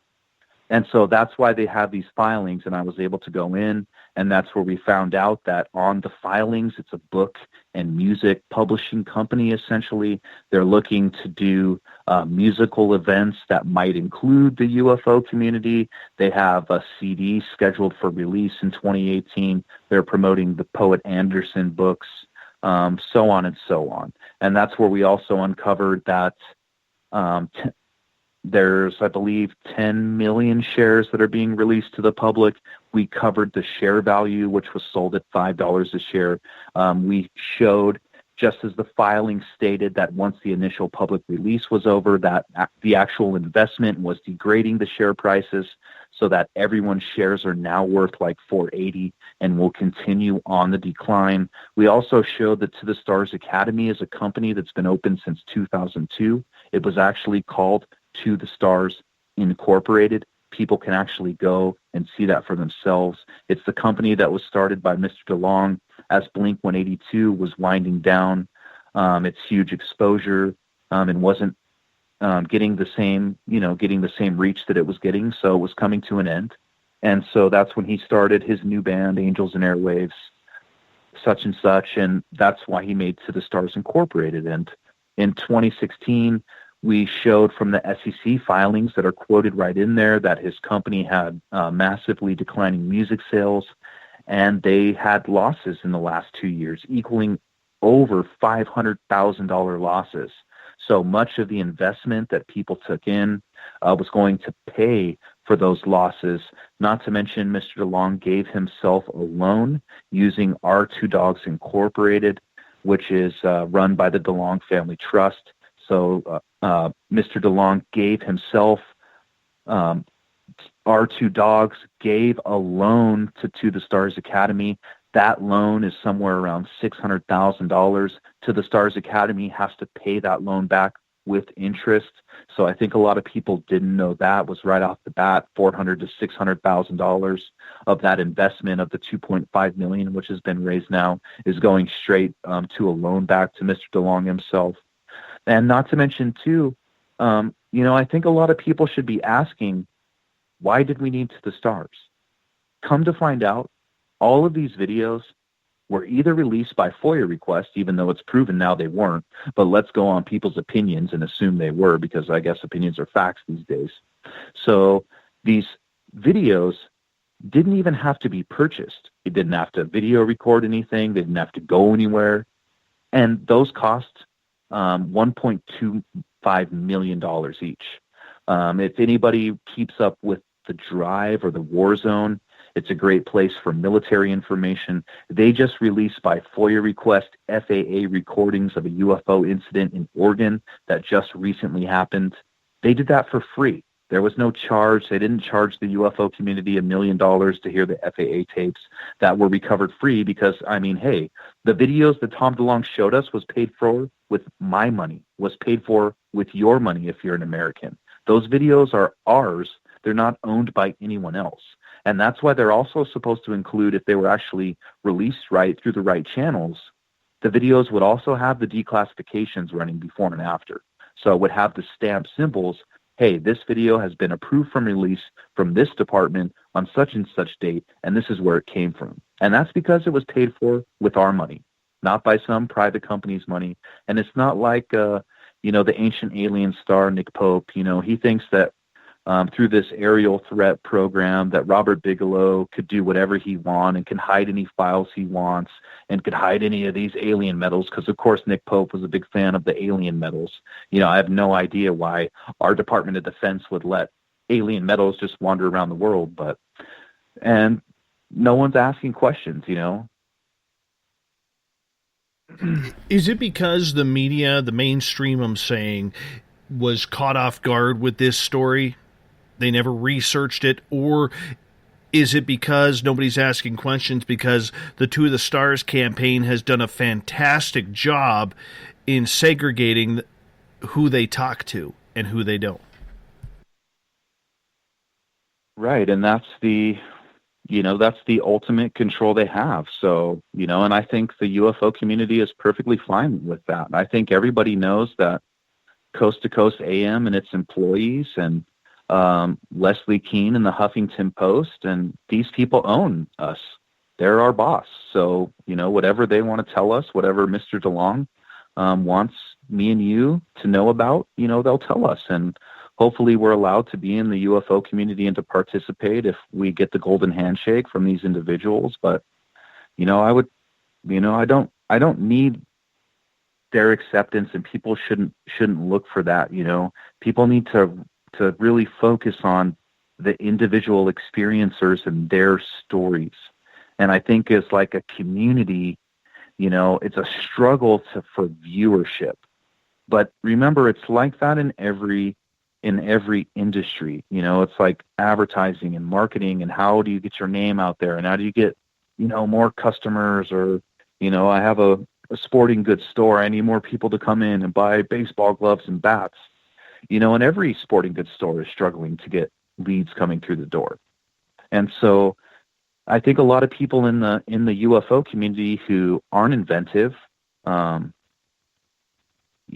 relying on stories like this. I mean, there are people who I thought legends in the UFO community who have come on, or who have gone on the radio or gone on record saying they support it and it's so great, and who cares about the facts because this gives us more advertising, because all they're talking about is how many more interviews they lined up.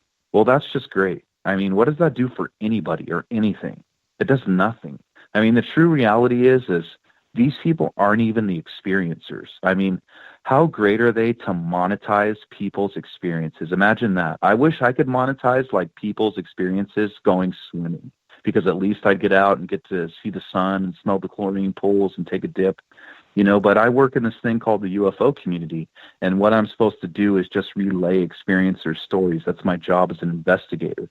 It's not my job to become the story, and that's what we see in the mainstream news media these days. We see an NBC reporter, a 60 Minutes reporter who wants to become the story themselves, so they get involved. They start latching on to, this guy colluded with this guy. Well, that guy colluded with that guy. And they get attached to stories that they've promoted as real, and they have no choice but to go head first all the way till the end, even if it means they hit a brick wall and their credibility damages. Because, I think the true reality is that no matter what claims a lot of these celebrities make, the UFO news community doesn't care because it needs them. It's not out looking for like these news stories or these new people like us. For instance, like Open Minds, they've never contacted us once. I sent out a contact to the UFO Congress interested in joining the film festival and maybe getting a video submitted. But those people aren't interested in me. They don't want to talk to me. I don't have any book deals with them or event deals with them. I'm just an investigator who's just trying to find the truth and doing my own thing. And I've been successful, making these videos, and it's all, done by Tracy. If I didn't have her, like, none of this would happen. And do they care anything about that? No, they don't care about any of the content I produce. They don't care where I've gone. They don't care about any of the people I've met. I promise you that. They don't care about any of those people that we show in our videos. So, I think I'm just very, very skeptical of these UFO community people who make a business out of it, and the business isn't focused around people who are really seeing UFOs.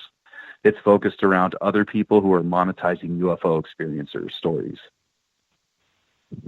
Let's get to another question here. This is from Andrew on Twitter. He is asking, 3 recent studies by Michael Varnum, a psychologist from Arizona State University, show that the general public doesn't fear the idea of extraterrestrial life.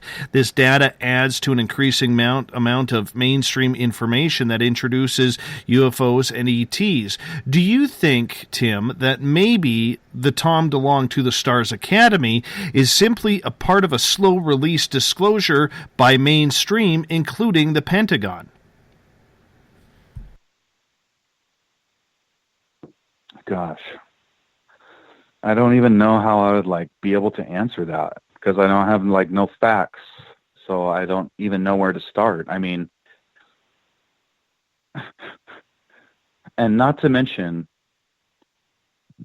there was this Pentagon program, and it was a study. It was a study of UFO sightings to try to develop new propulsion, because the people running the study believed the UFO sightings were just foreign military aircraft.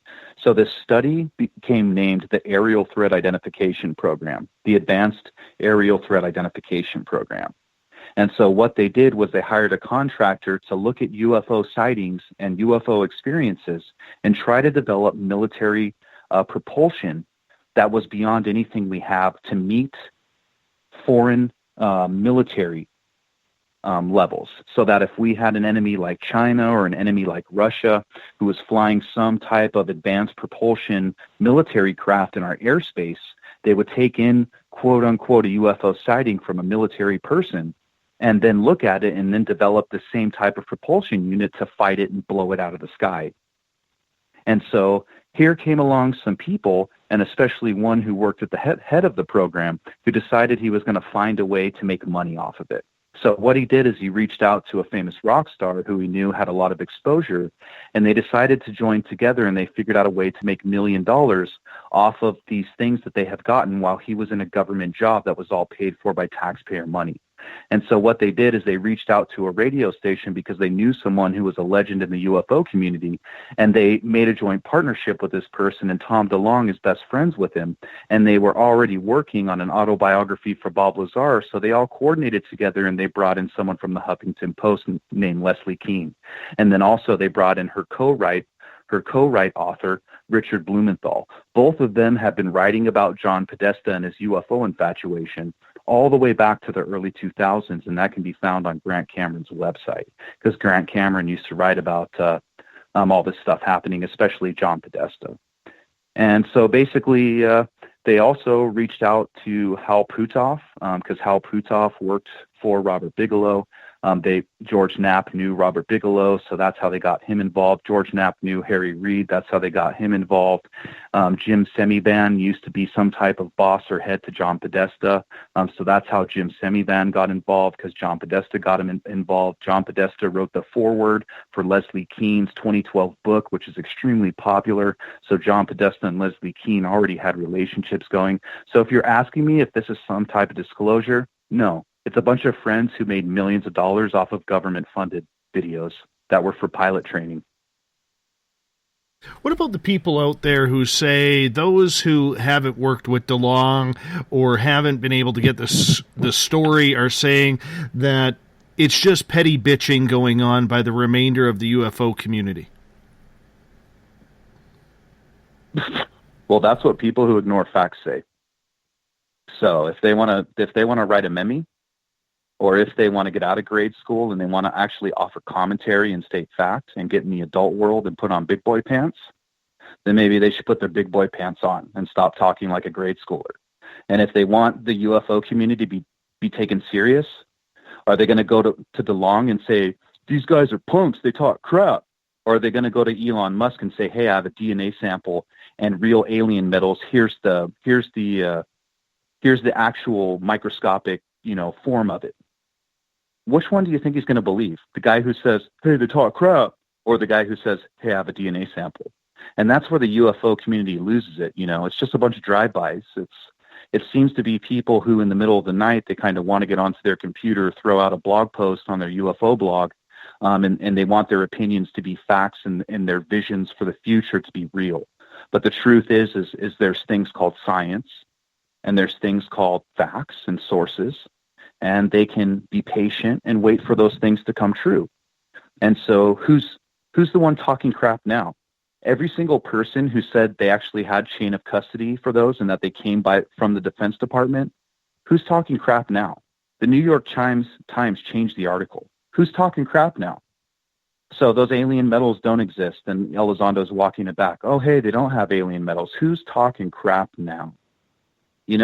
I think all of these people who supported this story have absolutely ruined the UFO community for the next 4 years, and I'll be out there meeting people face to face on the ground, putting my knees in the dirt, destroying cameras, destroying lenses, wasting all my time digging for the truth while all these people promote a hoax. That's fine. And they can still say that I'm talking crap, and I'll still keep meeting experiencers. I'll still keep sharing their stories. The more they want me to love celebrities because they're beautiful and they have fancy names and they're on fancy shows, I'll keep telling individual stories. I'll keep supporting the little guy who gets no help from them. I'll keep supporting the guy whose phone doesn't get answered by them, or email doesn't get answered by them. I answer the emails. I answer the phone calls. I talk to these people. I meet them face to face. I go to the locations. I try to find what they're looking at. I try to sit in 10-degree weather, 110-degree weather, no matter what it takes.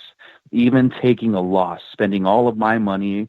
We don't make a profit from this. We lose money every month. We're not rich. So while these rich people who go out and eat hors d'oeuvres and they live at the beach, and they all go to fancy hotels and they meet at the Pentagon, that's cool. I'll keep meeting the experiencers, and that's fine. Perfect.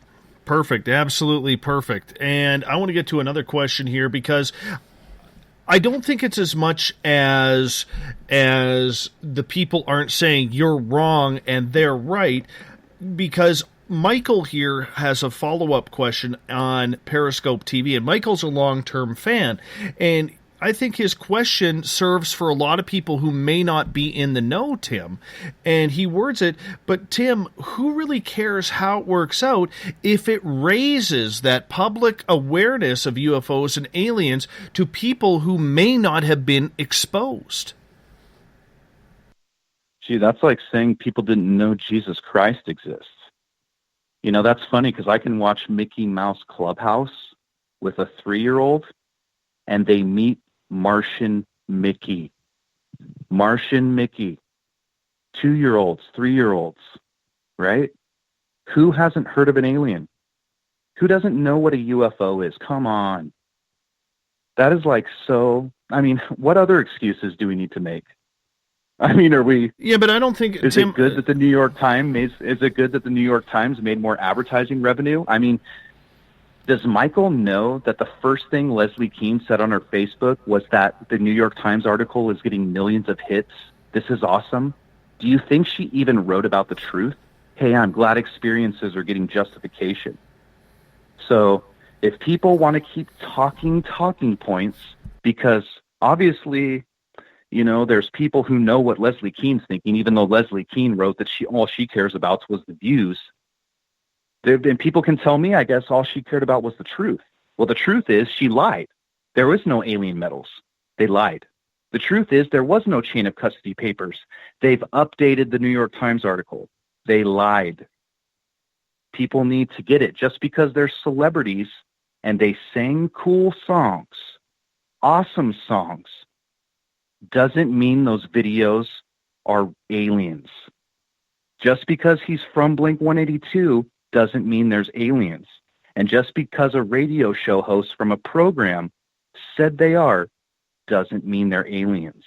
The truth is, at the end of the day, if we all want to take our kids to school and have our kids read science books, and we want our kids to find the truth, we can't have a history book full of a bunch of people talking about opinions. The best we can do is feed them facts. So if bringing more exposure to the UFO community through telling lies is a good thing, I'll have no part of it. And I continue to have no part of it.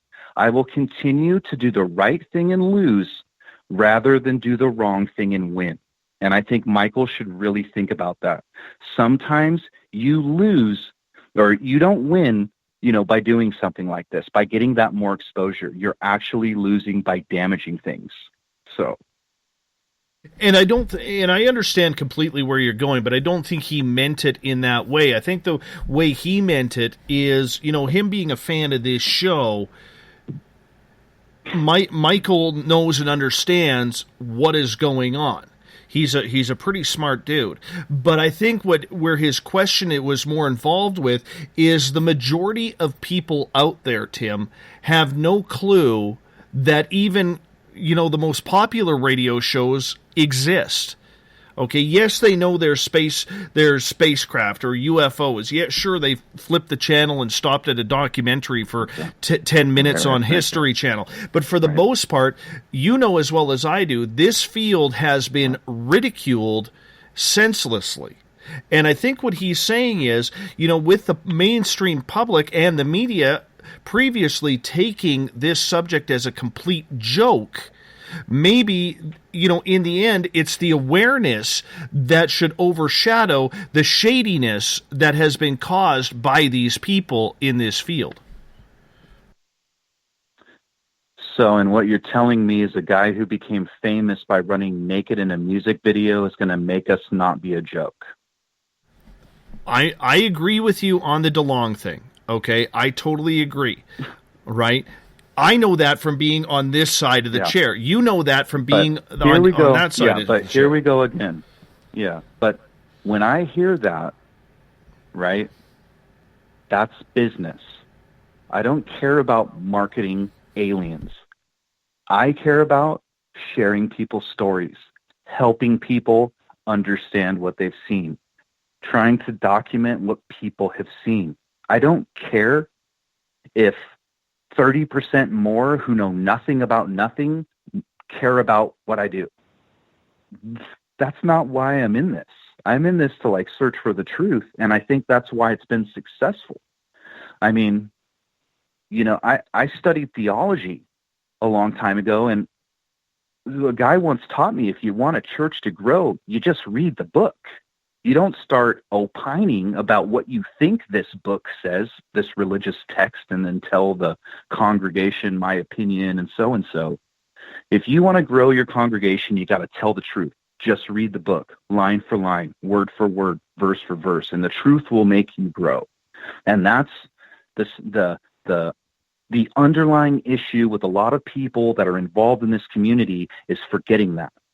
They're thinking that these people are on the outside and that they just watch this other, you know, unacknowledged video or this other documentary, then they'll convert and we'll convert them. You know, if we play more louder music, we can bring them all down the aisles and we'll convert them all to UFO Christians.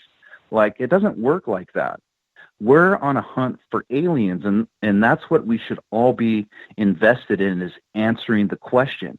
And if aliens don't exist, then we want to know how the military developed this technology and why they've been hiding it. And that is like the ultimate question. And that's what someone like Dr. Greer, Dr. Stephen Greer, really accentuates, although I don't agree with Dr. Greer on some things and claims he's made, and I will call him out for the individual things that I disagree on him with, which makes me different than the mainstream UFO celebrities, is that I'm actually tell you the truth.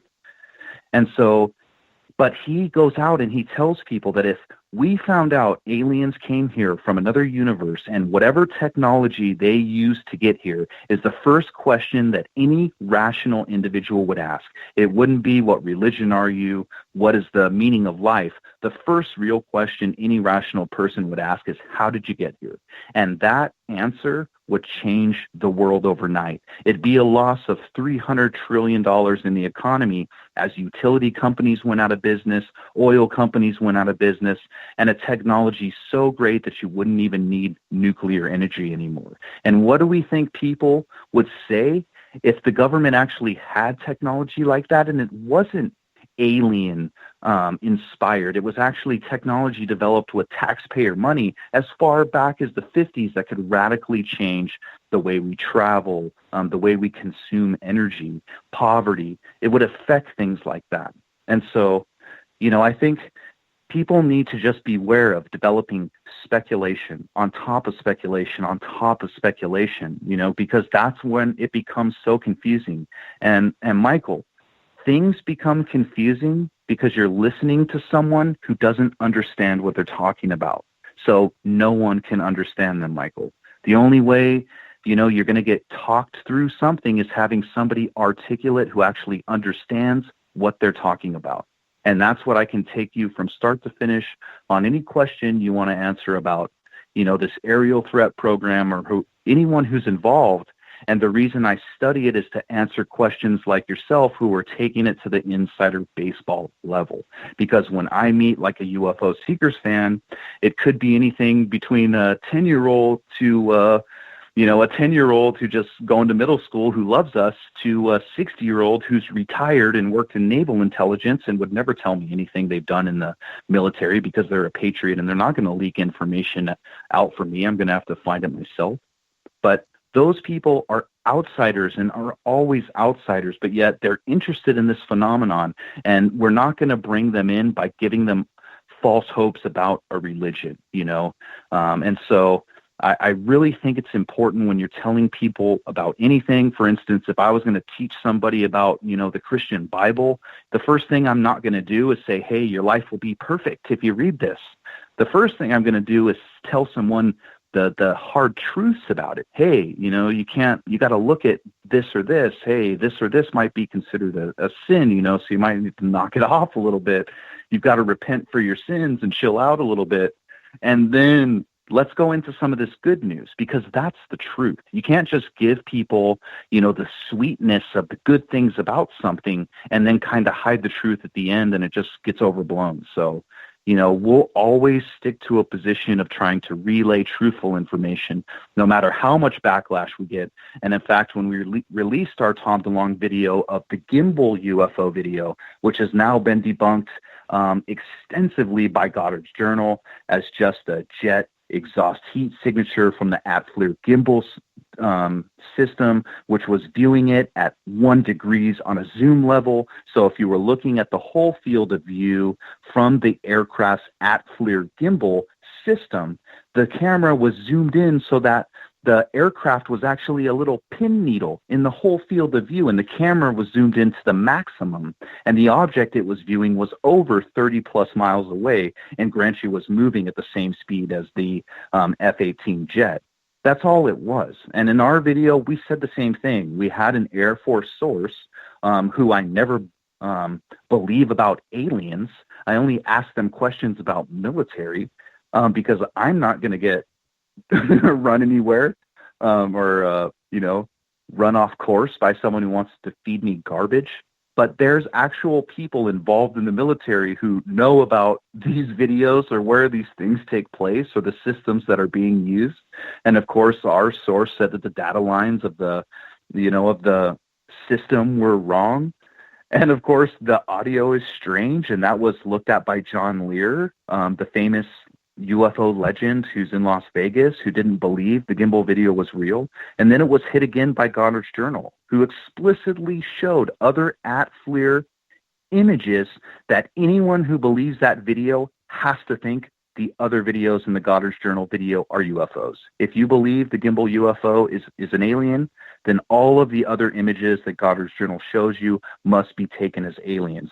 In fact, a regular aircraft, when the FLIR system is showing the jet afterburners, there's always a glowing aura around the jet engines. So I guess that's a resonance field, because that's what the New York Times article said it was. They said it was like some radical resonance field, right? So I guess like every jet that flies around has a resonance field. And the only reason we're talking about this is because people were paid millions of dollars, hundreds of thousands of dollars, and thousands of dollars to go out there and promote it nationally and tell everyone that it's true and that it's factual, and that this program was looking for aliens, and Harry Reid believes there's aliens, and Elizondo believes there's aliens, but the study proved there was no aliens, so they defunded it. That's why everybody's looking at this. It wasn't because like just some UFO investigator like found some piece of evidence, or a UFO investigator was out hunting and, hey, here's a piece of evidence, take it as you see it. Right. No, these are people, paid professionals, paid millions of dollars going out there and doing this. Tim, I'm going to get you to hold on. We're going to step out for our final break of the night. Coming up in hour 3, more questions from you, the audience. Tim's fired up. I'm fired up. This is a great night of radio with UFO Seekers here to kick off this new week. We'll be back with more Tim Doyle, and later on in the show, the Thought of the Dave, right after this. Hello, SOR listeners. Lorian Fenton here. Let me ask you, now that disclosure's happened, what does it mean for ufology? For answers, join us at UFOCon 2018 in South San Francisco, California, March 23rd through 25th. Keynote speakers Stephen Bassett, Grant Cameron, and Melinda Leslie address the current disclosure agenda. Dave Scott, yes, you're Dave Scott, and Lynn Buchanan tell of amazing alien encounters. Get your tickets at caufocon.com. That's caufocon.com. Are you tired of being blocked, shadow banned, or placed in jail for simply posting your thoughts on social media? Social Media Freedom can take care of that for you. Social Media Freedom is the newest and one of the best free new apps that allows you the freedom to post what you want, when you want. It takes seconds to download from your app store. Come join the tribe at Social Media Freedom. It's time to set yourself free. The first annual Caribou Paracon is happening September 28th to 30th in the 108 Mile Ranch, British Columbia. Brought to you by the Canadian Society of Questers and Spaced Out Radio. Come listen to our featured speaker, Grant Cameron, along with Elizabeth Anglin, Paisley Town, Mike Moran, Eric Cooper, and more. It's a 3-day supernatural adventure at the Spruce Hills Resort and Spa. Tickets for the weekend are $150 Canadian. The Caribou Paracon, celebrating everything paranormal. A timepiece is a reflection of who you are, and what better way to show off the real you than with an Escape watch? Escape is a lifestyle brand accessorizing your days and nights. Choose to escape and create the life of discovery that you deserve. Dream, play, unite with your own personalized Escape watch. Head to escapewatches.com. There is no time like the present to enjoy your escape. Use promo code SMF2017 for your 20% discount today. Looking for a place to advertise at a very reasonable cost? Look no further than Spaced Out Radio. SpacedOutRadio.com has an advertising tab that you can click to check out our daily, weekly, and monthly packages to play on the radio, or our website including social media. From commercial spots to banners, we have it all. Check out our competitive pricing today.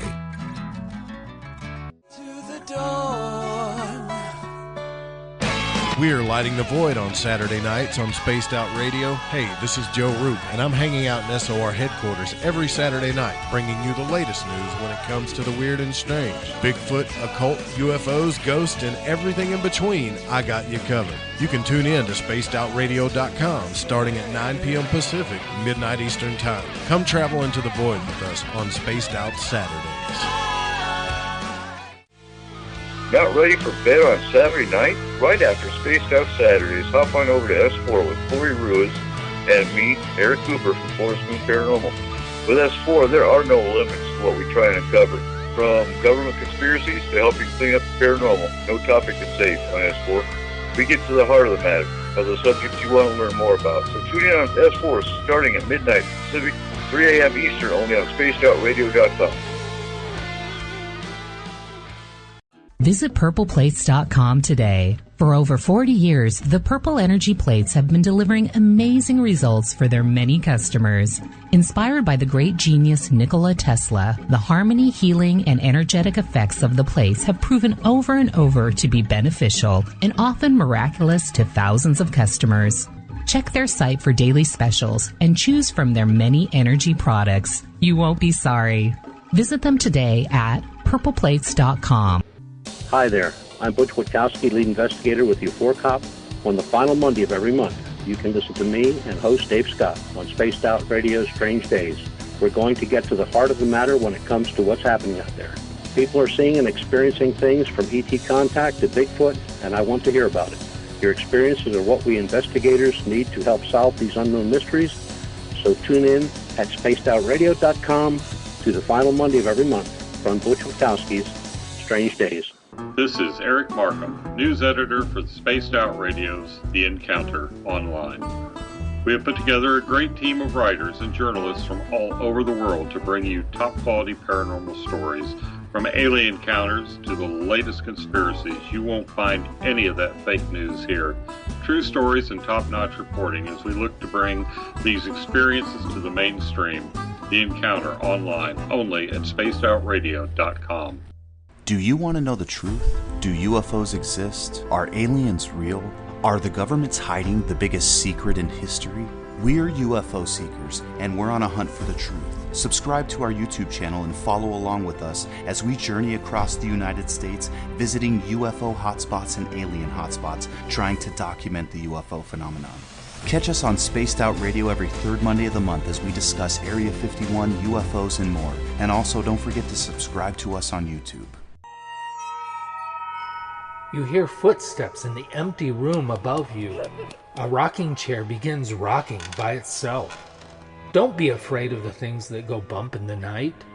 Reach for Spirit Storybox, the iPhone app the Huffington Post UK called the only ghost hunting app you will ever need. Spirit Storybox. The spirits are telling their stories. It's Cosmic Sundays with me, Elizabeth Anglin, in Cosmic Passport. Let me take you down a 3-hour spiritual journey where we will get into everything from ET contact to Psychic Sundays. It's a journey of listening and learning together with some of the best professionals in their fields. You can tune in to Cosmic Passport at spacedoutradio.com every Sunday, starting at 9 p.m. Pacific, midnight Eastern.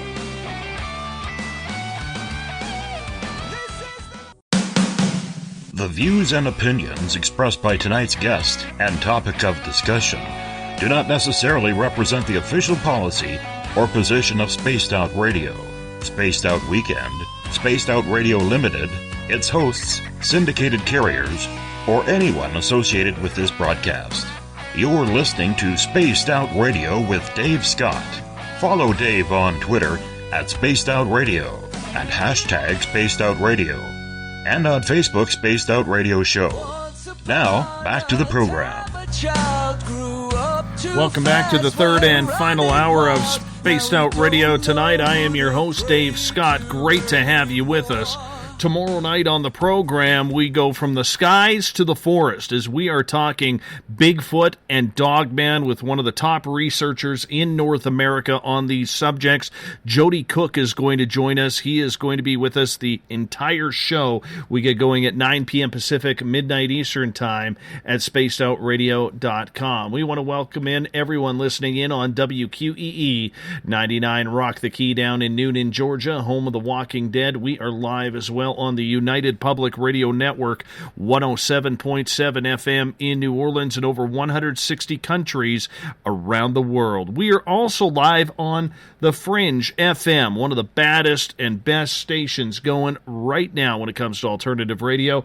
And if you're listening in on Revolution Radio, remember the Double R Machine is a donation station financed by you, the valued listener. Head on over to revolution.radio and donate today.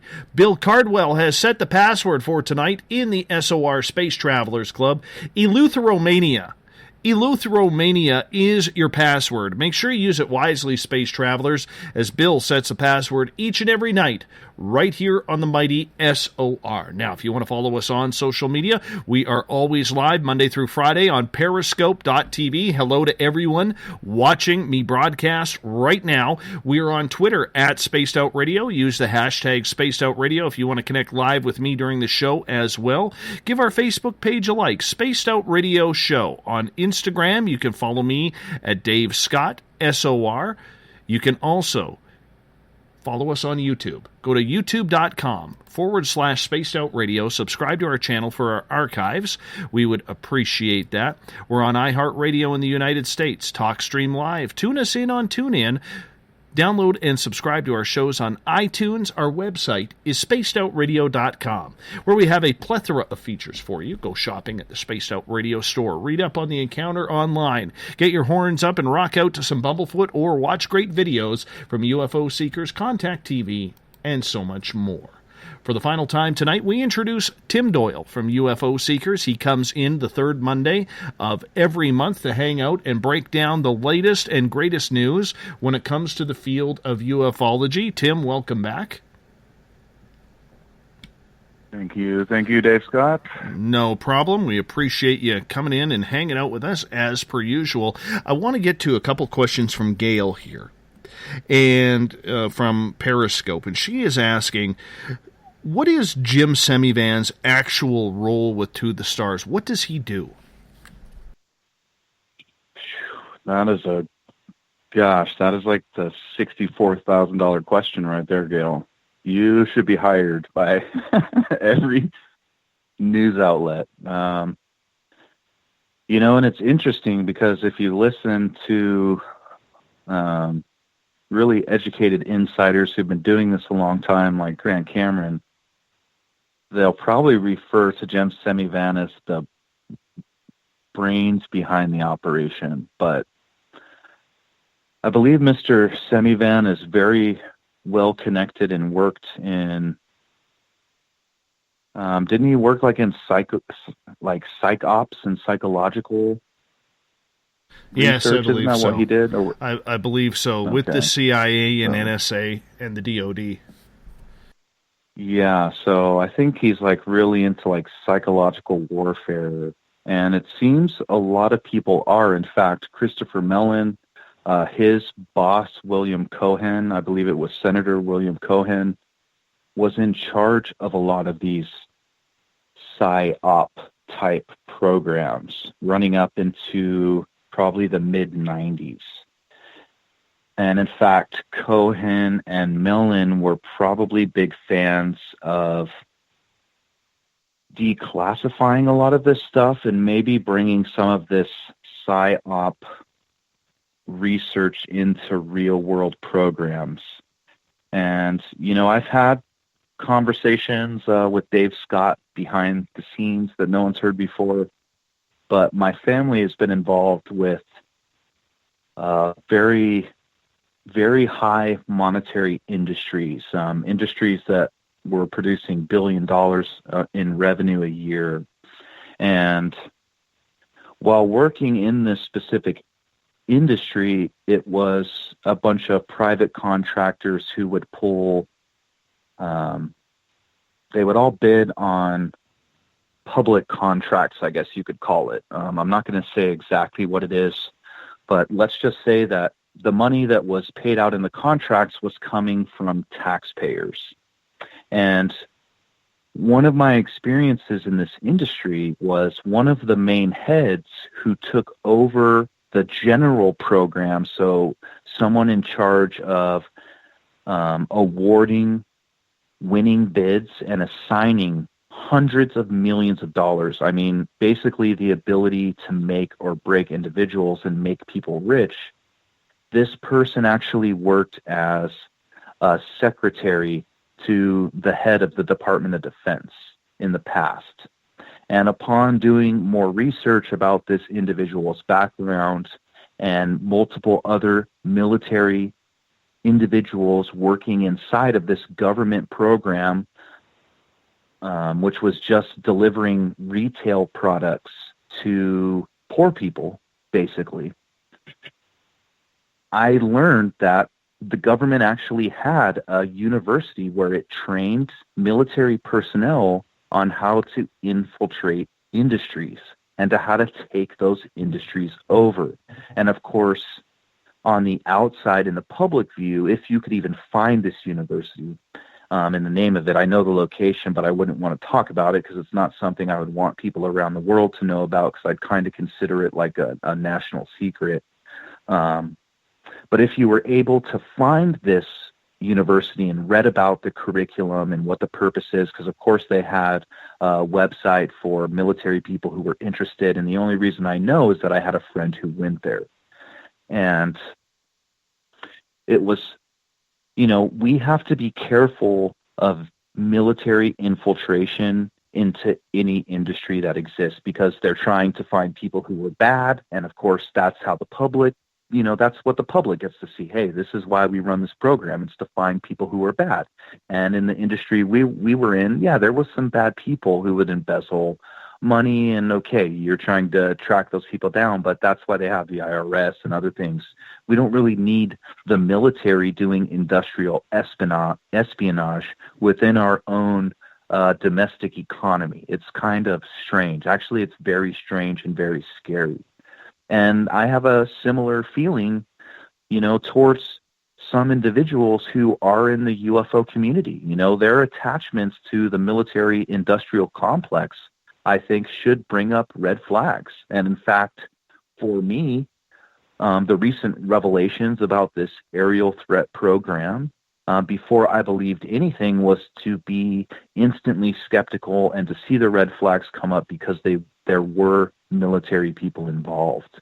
And like I said, I've seen it firsthand, and I've seen them make or break people. I've seen them break families who had monopolies on things for a long time, but were really good at what they were doing, you know, and for no reason, you know, things changed and different money's given to people who have no reason for getting it, you know. And that's what, you know, a lot of us here in the United States who are very, very concerned about federal spending. You know, that's how we saw this program. there's only a limited amount of resources and taxpayer money that's given to the government. So it's not a bad thing to question any type of contract that's awarded to someone who has a lot of money to do something that doesn't seem that important to the government's goal. And especially here in the United States, because the federal government only has, two jobs. It's to protect us from foreign enemies, and it's to protect you from getting hurt by someone. That's why we arrest people when they rob you, or if, there's a Pearl Harbor type incident. That's what the government's there for, is to protect us.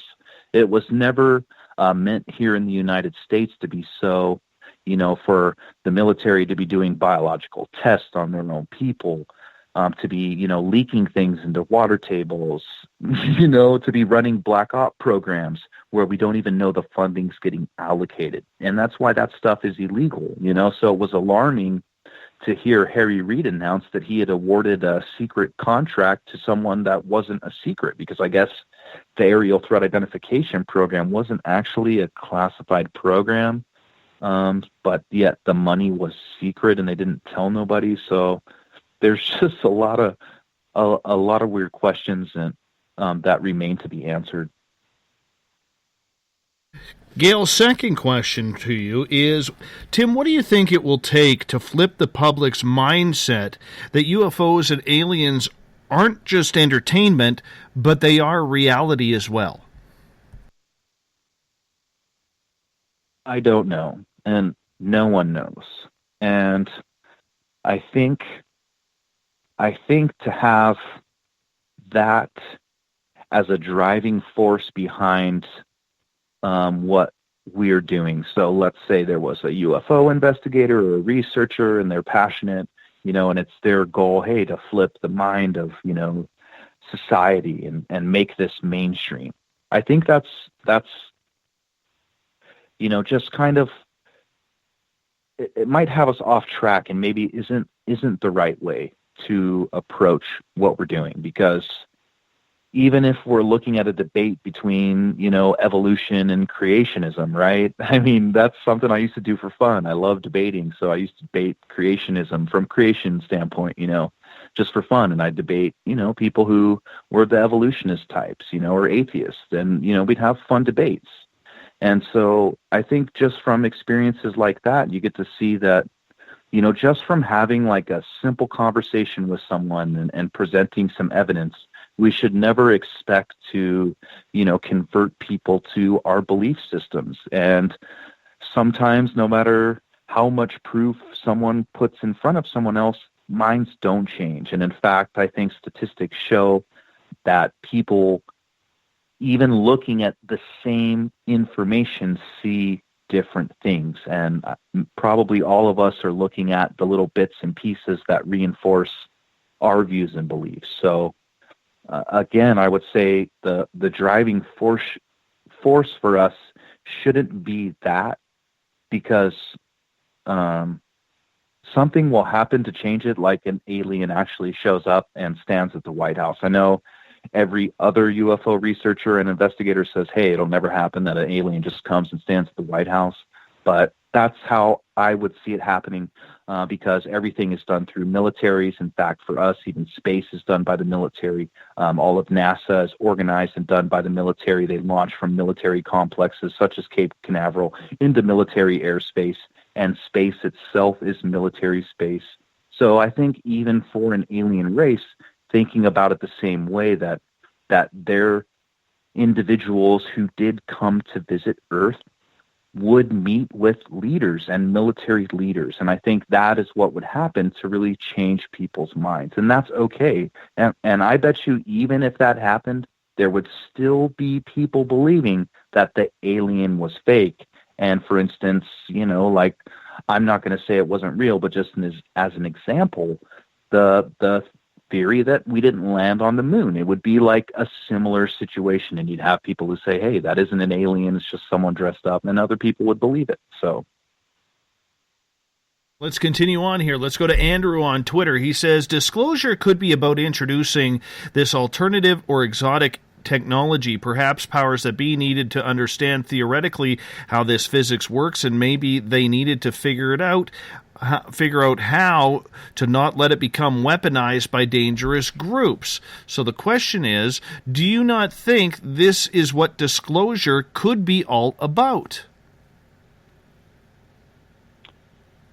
Yeah, but when I do polling, because I do a lot of question asking through our Twitter, which our voting polls seem to be moderately powerful, most people associate the word disclosure with the fact that government has been hiding aliens, and that's what it's about. But yes, if we were going to define disclosure as exposing exotic technologies, yes, that would be very interesting. But if we're looking at the To the Stars Academy setup, you'll notice that the exotic technologies are actually going to be harbored by To the Stars Academy, which wants to be, as publicly said, like a Lockheed Martin or a Boeing, meaning that they want to use the technologies for purpose of military. But also looking at it from the government standpoint, here's a group of individuals who may know about exotic technologies which may help the military be more advanced or superior to a Chinese or Russian military. And now you're going to have individuals who leak it out to people like Russia and China instead of making sure that what they learned about through taxpayer-funded programs, and they themselves learned their own knowledge through taxpayer-funded work experience. If they want to use that and privatize it and release it to everybody, well, maybe they should do that. But the problem is, I think if anybody reads the SEC filings, like I said, which is the factual observance of understanding what this corporation is doing, you will definitely read inside that their goal is to research unidentified aerial phenomenon with the purpose of monetizing what's gained. And in fact, that's what the aerial threat identification program, that's what ended up happening. So basically, Robert Bigelow took money through that contract and purchased MUFON. Basically, he bought off MUFON in 2009 and got them to partner with him, and he was in control of the investigations research team, basically. So the Bigelow Aerospace subsidiary, or the Bigelow Aerospace Corporation, or BASS, which was the UFO research wing, actually used that money to take UFO sightings and buy case files from MUFON with the goal of militarizing or monetizing what was found. And what happened was MUFON worked right with them, to funnel any significant finds to the military, basically. So here we have a military contractor in a partnership with what's supposed to be a private organization. At the same time, it's a charity organization, meaning that MUFON actually has tax benefits and is tax exempt. In fact, a lot of people use that type of setup as a tax shelter. So for instance, basically you donate money to the charity yourself, which is the charity you run, and instead of you paying taxes on that income that you had in your own bank account, you donate it to the charity and then use the charity's credit card to drive yourself around or to go to events.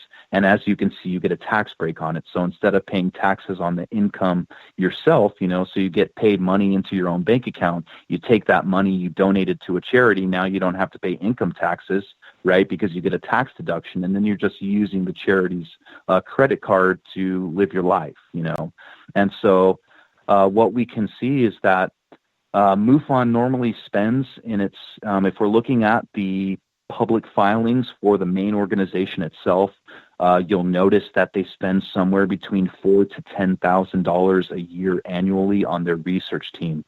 For instance, UFO Seekers spends almost $2,000 a month on our research team. So UFO Seekers spends more money than the main MUFON organization when it comes to actually investing in the research team. Of course, we're not talking about man hours from the volunteers, and we're never talking about the membership or the members who are involved in these things. I think a lot of any of these questions or what I would consider questionable activity would be directed at leadership for any of these things. Of course, this organization is full of thousands of the best people that we need who I love and are so thankful that they're in it, but they weren't in it for the same reason the leadership is in it for. And so basically what MUFON was doing was publicly debunking what was happening, right? So in 2009, or a good example in an article we posted was in 2010, there was a mass UFO sighting near Lake Erie in the United States. And in 2010, one of the witnesses received a call from Bigelow Aerospace, who was very interested in the location of where these orbs were that people saw. And the individual had I believe, reported it to MUFON. And so this individual, of course, is never given satisfaction. Nothing is ever told. Of course, no one comes and hangs out with him or goes, publicly. But of course, this information is then routed to Bigelow, who then does their own private research outside. They never give this person any answers. And then if they do find anything, or they did find any materials, of course, MUFON would help them hide it and then funnel it back to Bigelow Aerospace, because of course they were paying for everything. And if I'm not mistaken, in 2009, 2010, and 2011, MUFON's annual budget for the research team jumped to somewhere around $70,000 to $140,000. But of course, has been learned from James Carrion, who was served on the board of directors for MUFON, because MUFON is run by a board of directors. And so one of those directors resigned and complained about this partnership, and was saying that it was going to be, really bad for MUFON in the future for the members to learn about what these directors were doing behind the scenes, and weren't necessarily so upfront with the MUFON membership about where the money was coming from. Because of course, Bigelow never firsthand donated money or gave the sponsorship money to MUFON. It was actually done through anonymous sources. And what do you know? Those anonymous sources turned out to be the military.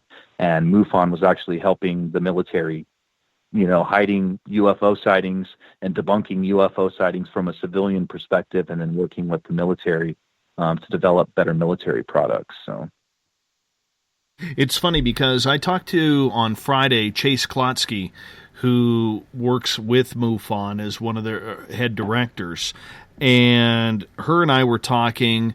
We talked for maybe literally 5-6 minutes before she had to get going, and I want to thank Eric with a K for helping set that up. And she actually left she was one of the ones who actually left due to the whole Bigelow information. She was the one who actually broke it open that Bigelow was infiltrating, and she is still trying, even though she has rejoined MUFON. She was gone for 4 years, but she's been trying to find as much information on this as possible to see what else has been corrupted in MUFON's reputation.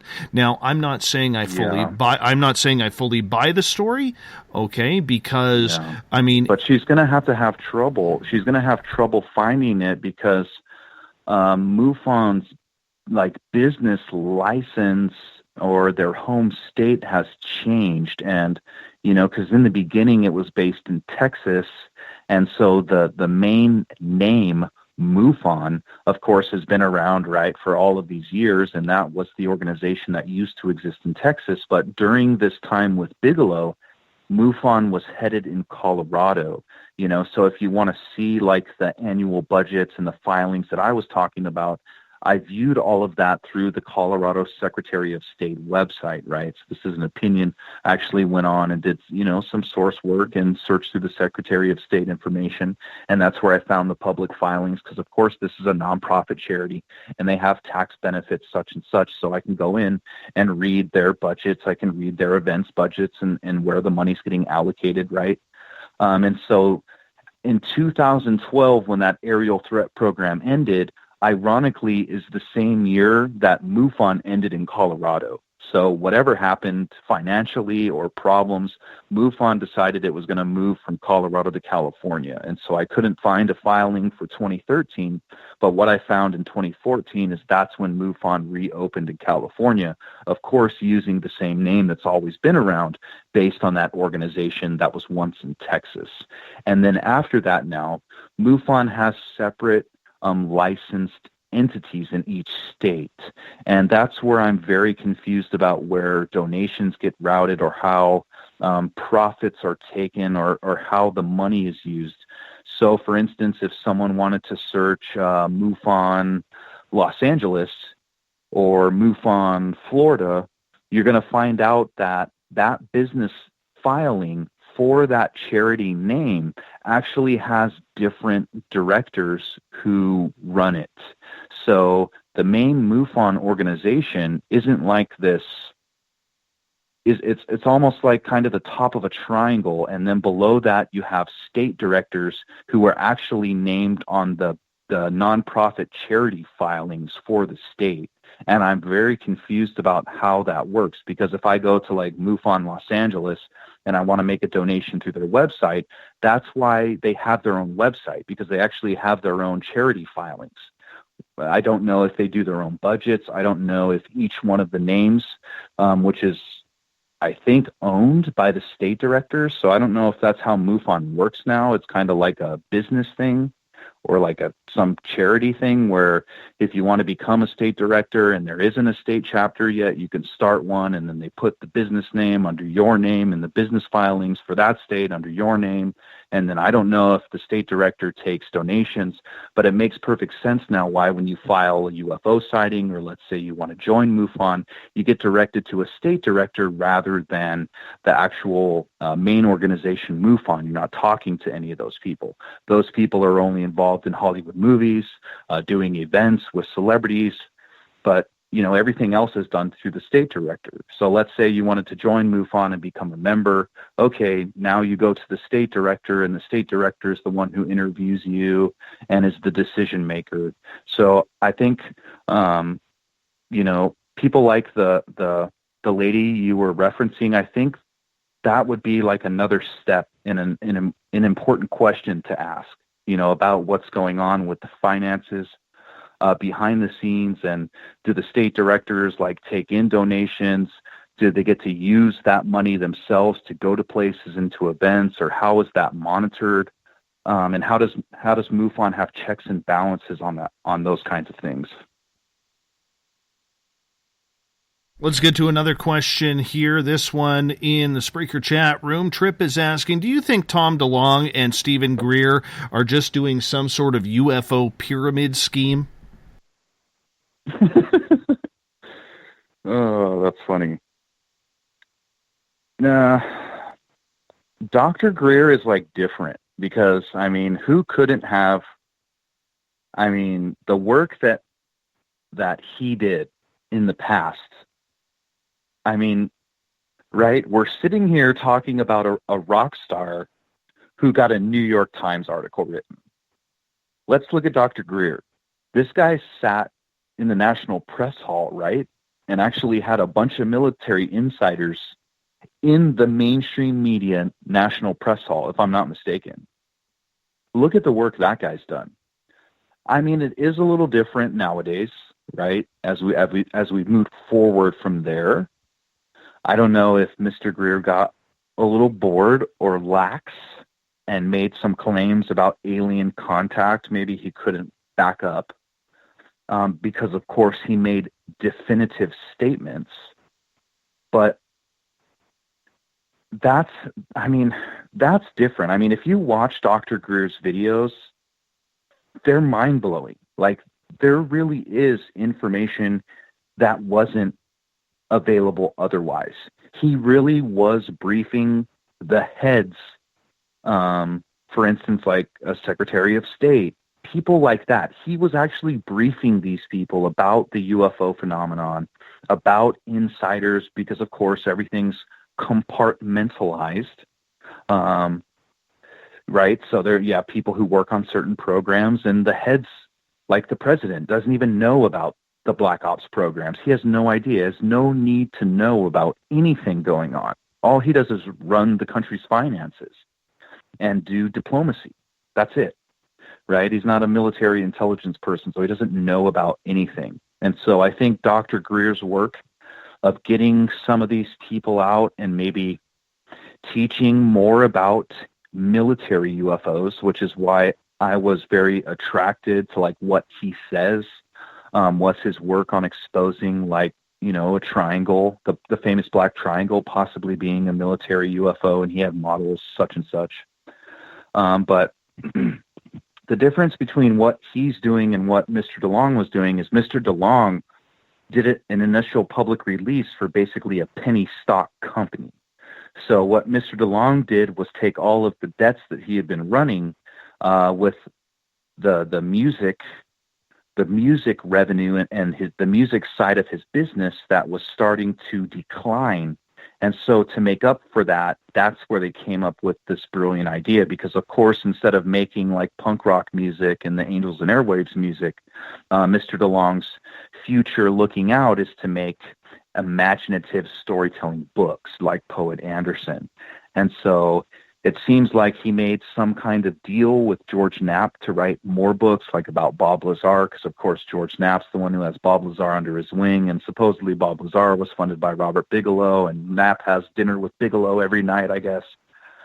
So that's where it was different, is you actually had a group of people who made a legitimate corporation with legitimate revenues from a real business, but it was a book and music company, and they kind of like insinuated that they were hunting for aliens and UFOs, and that they were going to make the disclosure movement. It was finally going to happen. But in actuality, they were running a book company, and they wanted to write books. So this was like the greatest way to promote that. So I think they convinced Mr. Elizondo to kind of come out, and I bet my life on it that Elizondo wishes he could have done it different. I think if Luis Elizondo would have just come out on his own and been like, hey, this is what's going on, this was a program, he wouldn't have had UFO quote unquote journalists saying that these were alien videos or insinuating these were alien videos, then 10 seconds later saying, well, there might not be alien videos. I think that he would have been a hero. I really do. But I think the fact that they all kind of got in together and kind of made this scheme, and then Tom DeLonge had this whole thing of, hey, I have these huge announcements, and it's coming, oh, it's not coming, hey, it's coming, oh, it's not coming, buy more stocks, buy my stocks, you're going to make money. I think they just took it to a disgraceful level. Another question here, totally off the disclosure topic. Catalina says, Tim, why does it look like some UFOs fly so slow and low nowadays?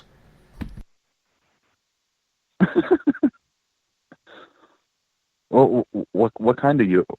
Well, I guess in her opinion, what she has seen is that it seems like the UFOs are getting lower and slower, almost. Yeah. No. I know exactly what she's talking about. I mean, if you're going to look at the most viral videos of UFOs on the internet, they're CGI made UFOs that people purchase, because there's like CGI creators who make UFOs for movies and stuff. And basically people take these CGI created UFOs, and then they'll take, I think the most famous one I've seen is some military personnel, U.S. military personnel are in Afghanistan as infantry, and they're in Afghanistan on a mountaintop. And down below them is a deep canyon, and on the other side of the canyon's a huge mountaintop, just like they're on. Hey, and here comes this UFO, just right through the screen, a perfect UFO. It's rotating nice and perfect, completely 100% clear. And the soldiers just kind of go about their business, and that's the end of the clip. And basically what, these viral YouTube channels do is they steal footage from other people, or they purchase stock footage of a scenario, and then they go ahead and add a UFO in. And that's exactly, I think, what she's talking about, is you have these crystal clear, perfect UFO videos these days, and it's just something moving nice and slow. Hey, here I am. So that's probably what she's talking about. All right, a direct question from Preacher to you. He is saying, Tim, when you are out looking to catch video footage, what do you use to stabilize your film?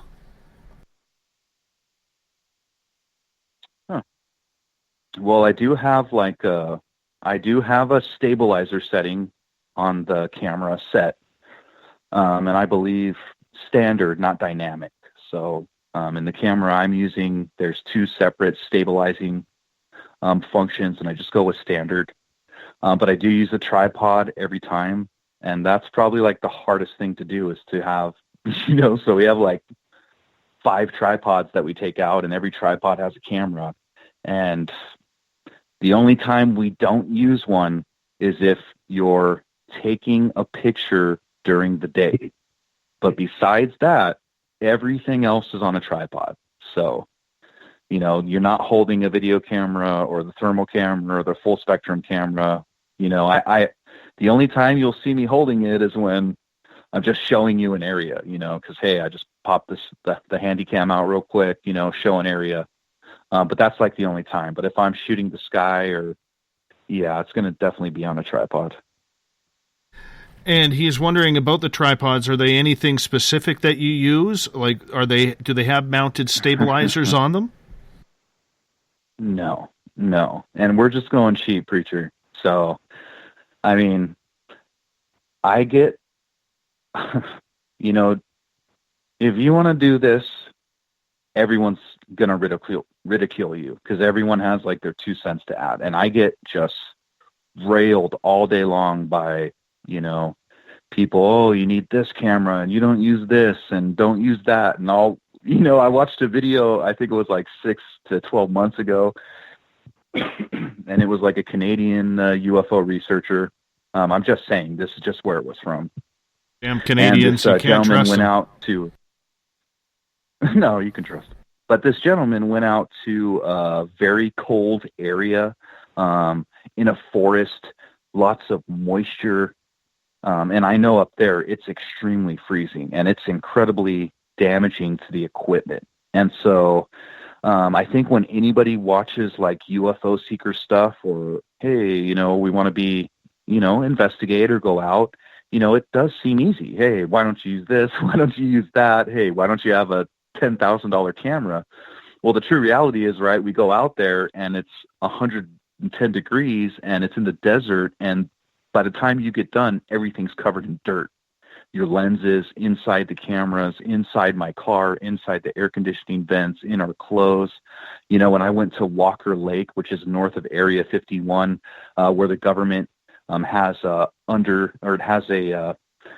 naval undersea weapons warfare center. So that's where on this lake out in the middle of the desert up above Area 51, they actually did underwater tests. They'd shoot torpedoes, they had submarines, yada, yada, yada.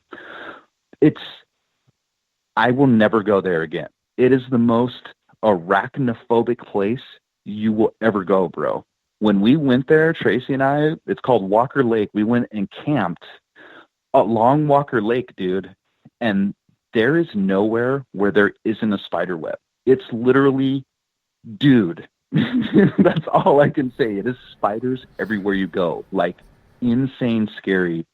And so when we got home from that trip, I had spiders in my car for probably 3 months. I would take a bag out and put something down and a freaking spider would come out and run out. And so the tripods and stuff like that, I'm literally just the cheap of the cheap, and we're not getting too over involved in investing in this high dollar equipment. Of course, one of the cameras we're using was $2,000, and then all the other cameras are about $1,000 each. And that's not cheap. And that was an investment made by us. But when it comes to all the other facets, I mean, everything is like disposable.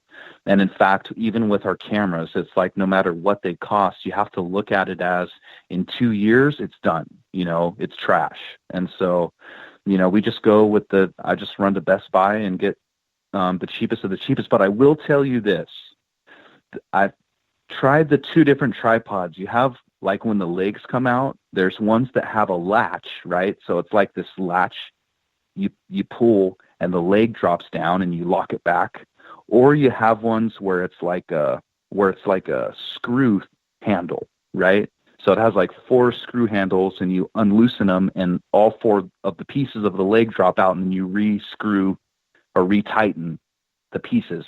Don't get those ones where it has like the little hand screw things. the legs fall out every time. And there's these little plastic inserts, dude. And every tripod I have, we have 3 of those. We've lost all the plastic inserts. Even one of them, I lost the bottom leg. So just get the ones that have like a click handle on the legs. And you just pull the little handle towards yourself and like the leg drops down and you just snap it back. It's way better. Way better. Final question of the night before we go to the thought of the day, and this one comes from Gail, and she is asking, Tim, with all of your research, your car has your logos all over it. When people drive by, are you feeling or have you ever been monitored or threatened in any way with your research that you are divulging?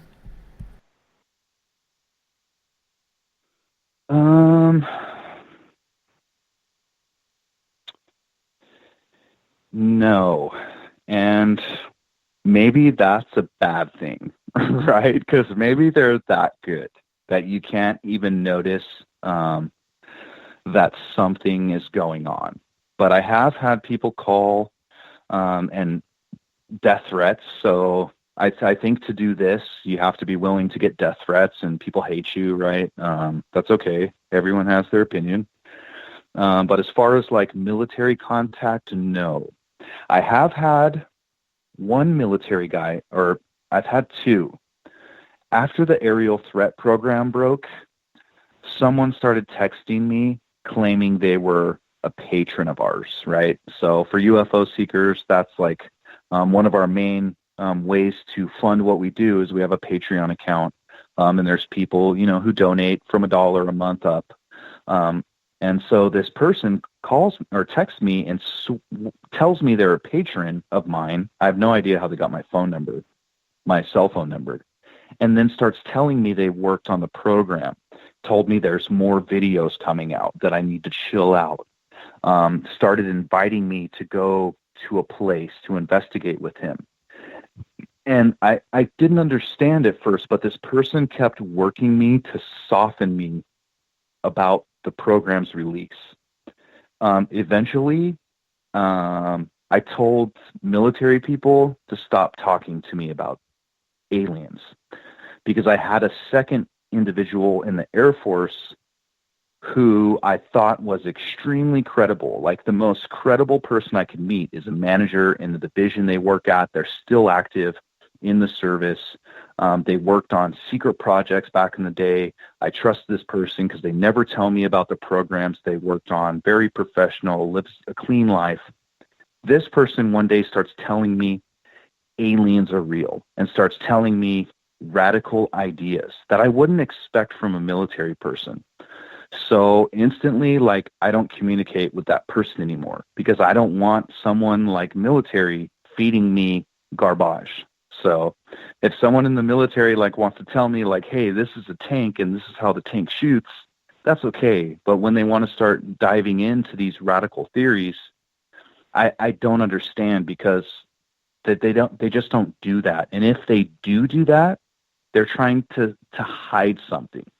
So just the fact this guy would tell me, hey, I believe in aliens doesn't mean I don't believe that aliens exist, right? It has nothing to do with that. It means I can't trust this person anymore because I have no idea where they're trying to lead me, because I am trying to find out if aliens exist. And if they do and the government is hiding it, this person is going to want me to find it, man. They're going to tell me the wrong place to go look. And so, that's why I really press to have civilians separated from the military so that, we can all feel more comfortable that we're actually finding that truth. And the truth is, or the question is, do aliens exist? And if they do, we want to know about the technology because I think humankind's ready to start moving out into space, and Elon Musk is leading that charge, And I loved reading tonight, they were talking about the Mars, the Mars vehicle he's making to take people to Mars, and it holds 120 people. So I think that with the invention of the internet, because back in the day when people used to talk about conspiracy theories or they'd write books, back in the 80s, 70s, 60s, 50s, there was no internet. We couldn't source information ourselves. That's what's different for us. We're a different UFO generation. We have the internet.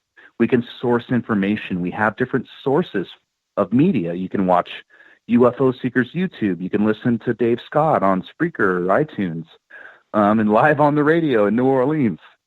But it's a different UFO generation, and we're finally going to start moving into space. And so instead of us breeding another generation where things are always left in innuendo and the UFO and paranormal communities are always ridiculed, it's time to take it serious, and call out people who make a mockery of the truth and are doing it for monetary gains. Hey, if someone makes money off something, that's okay. And especially if it's capitalism. I mean, come on, I'm a capitalist, right, from America. But when people are deceiving and making money, I think any of us would have a problem with that in any industry. Let's fire up the thought of the Dave.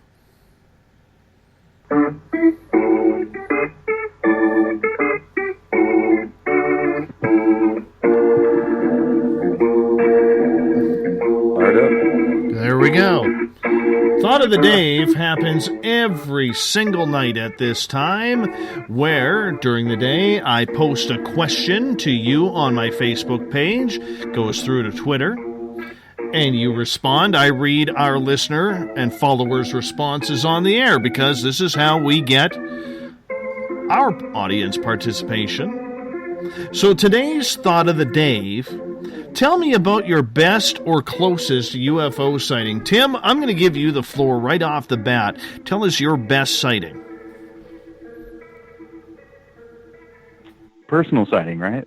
Yes. Yeah, my best sighting was in the Sierra Nevada mountains, so just south of Yosemite National Park in Kings Canyon, which is right by where I live, so I'm like 4 hours from Yosemite in Kings Canyon. But Tracy and I were photographing and filming an area, and in our photographs we captured a cloud orb-looking UFO, probably like 5 to 10 to 20 feet in diameter, moving so fast, like as fast as a bullet, that you can't see it, you can't hear it. But this object has mass and is clearly there. And it was unbelievable. So, that's why and it's funny because my most dramatic my best UFO sighting is probably the most least dramatic. I didn't even see it when it happened, but I caught it on film. So, well, let's see what some of the audience had to say today with the Thought of the Dave. Question once again: tell me about your best or closest UFO sighting. Adam, otherwise known as Adnome in the chat rooms, he says, in the year 2000 in Las Vegas, I was on a camping trip. Just in case power did go out, we were far enough outside the city. There were many shooting stars that night, more than usual. Or were they? I don't know. You were probably high on gnomes, is what you were. You were high on gnomes that night. So, looking by the gnome picture that you posted below, Adam, I'm pretty sure you were high on gnomes. Michael, out of Oregon, says 150 feet. I had a cap with a bill on it, and if I had not looked up, I would not have seen it. It was completely silent. It moved north to south. I have mentioned this before. It was matte tan colored with a green X on the bottom. It was an elliptical shape. It had a light bar in the center from side to side that were like cubes next to one another. I walked out to the street and watched it for a few minutes. It did not scare me, but I was very shocked to see it when I looked up, and I was like, what the F? Had one of those moments. I saw it several times over a period of about 5 weeks at increasingly higher altitudes. The light bar across the bottom made it unmistakable. Have you ever heard of a craft like that, Tim? Yeah, that's incredible. Yeah, that's an amazing story. Yeah. When did that happen? In the 2000s? I'm not sure. There's no date on this one, but we can find out. I'll get that from Michael in just a little bit here. And Snarky Ozzy says, I've never seen one up close, but I used to think the Gravitron was a deep space time travel machine. Me too. Love the Gravitron ride. Love the Gravitron ride. Oh, my God. That was my favorite ride when I was a kid, man. Me too, man. Me too. Let's go to Tessa. She says, my best sighting was when our security crew spotted a mothership.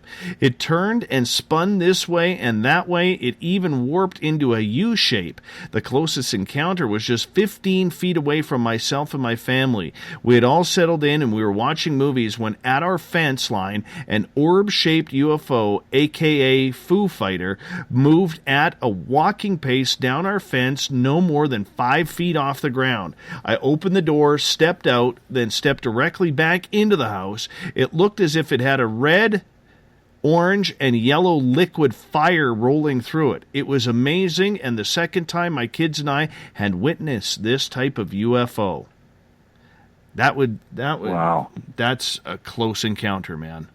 That is a close encounter. Yeah, you know, a good video for her to watch is we have someone who had an almost similar experience with a glowing orb like that. Someone in our video saw it just outside the Sierra Nevada mountains near Beale Air Force Base, and the orb came within 15 feet of them while they were fishing. Incredible. Incredible. Let's get to Kelly's. Now, Kelly, I know, is an experiencer. He says, first week of June 2013, around 10:30 p.m., while in the backyard barbecuing and drinking beers with a friend, noticed a black cylindrical craft hovering over the neighbor's house the next block over, roughly 50 feet long, 15 feet high, red oscillating light on top, mid-length. My first thought was that what's the military doing here with a blimp in our neighborhood? I mean, it was the first time seeing an unidentified craft like that before.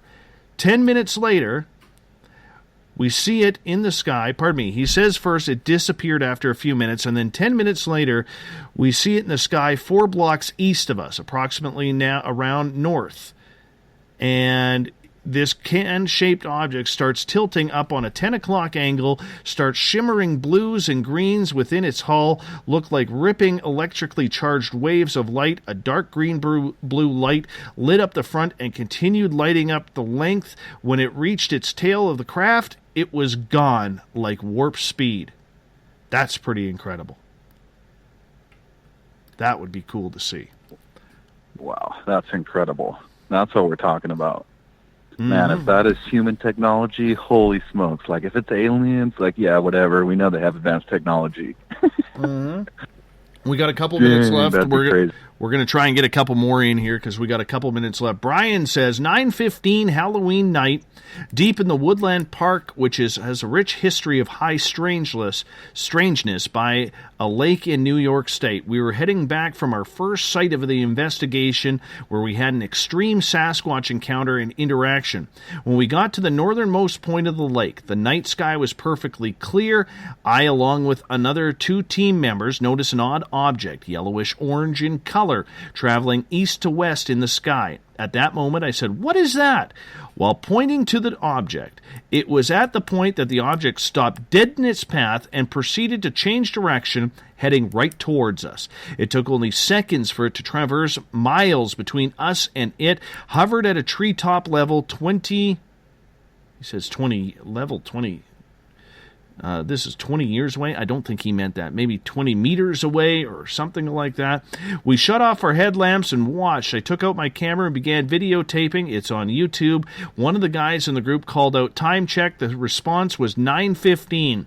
There was a humming sound, very faint. The event didn't last too long as the craft disappeared. We headed on our way to the next campsite location. No more than a 10-minute walk. When we got to the location and called our psychic to check in and get their assessment of the area, we did a time check again. It was 11:45 p.m. We lost 2 hours' time. That's incredible. Yeah, I'm still waiting for my day when I get to lose time. Man, that's incredible. Yeah, come hang out with me. And we'll get one more in here. Eric Cooper from Forest Moon, 2006, flying over Iraq into Syria. Several witnesses, many of them aircraft crewmen, all verified, not one of ours. Experimental craft, possibly. Extraterrestrial, possibly, but not one of ours. It's also a fact UFOs are drawn to war zones through documented history of ufology, and this was when he was in the U.S. Army.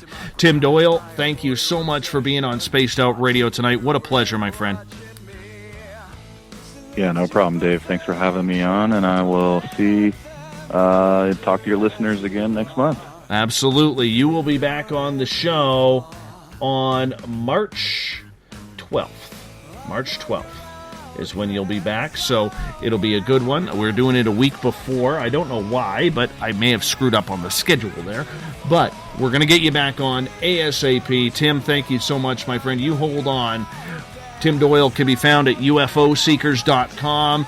YouTube, make sure you subscribe to his channel, UFO Seekers, as well. And if you're on Spreaker, make sure you give a follow to UFO Seekers Radio as well. Mr. Ron Bumblefoot THAL, rocket in the background with Little Brother is Watching. Bumblefoot is the official music of Spaced Out Radio.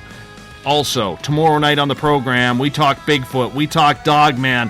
Jody Cook is going to join us, one of the top 5 researchers in North America on the Dave list.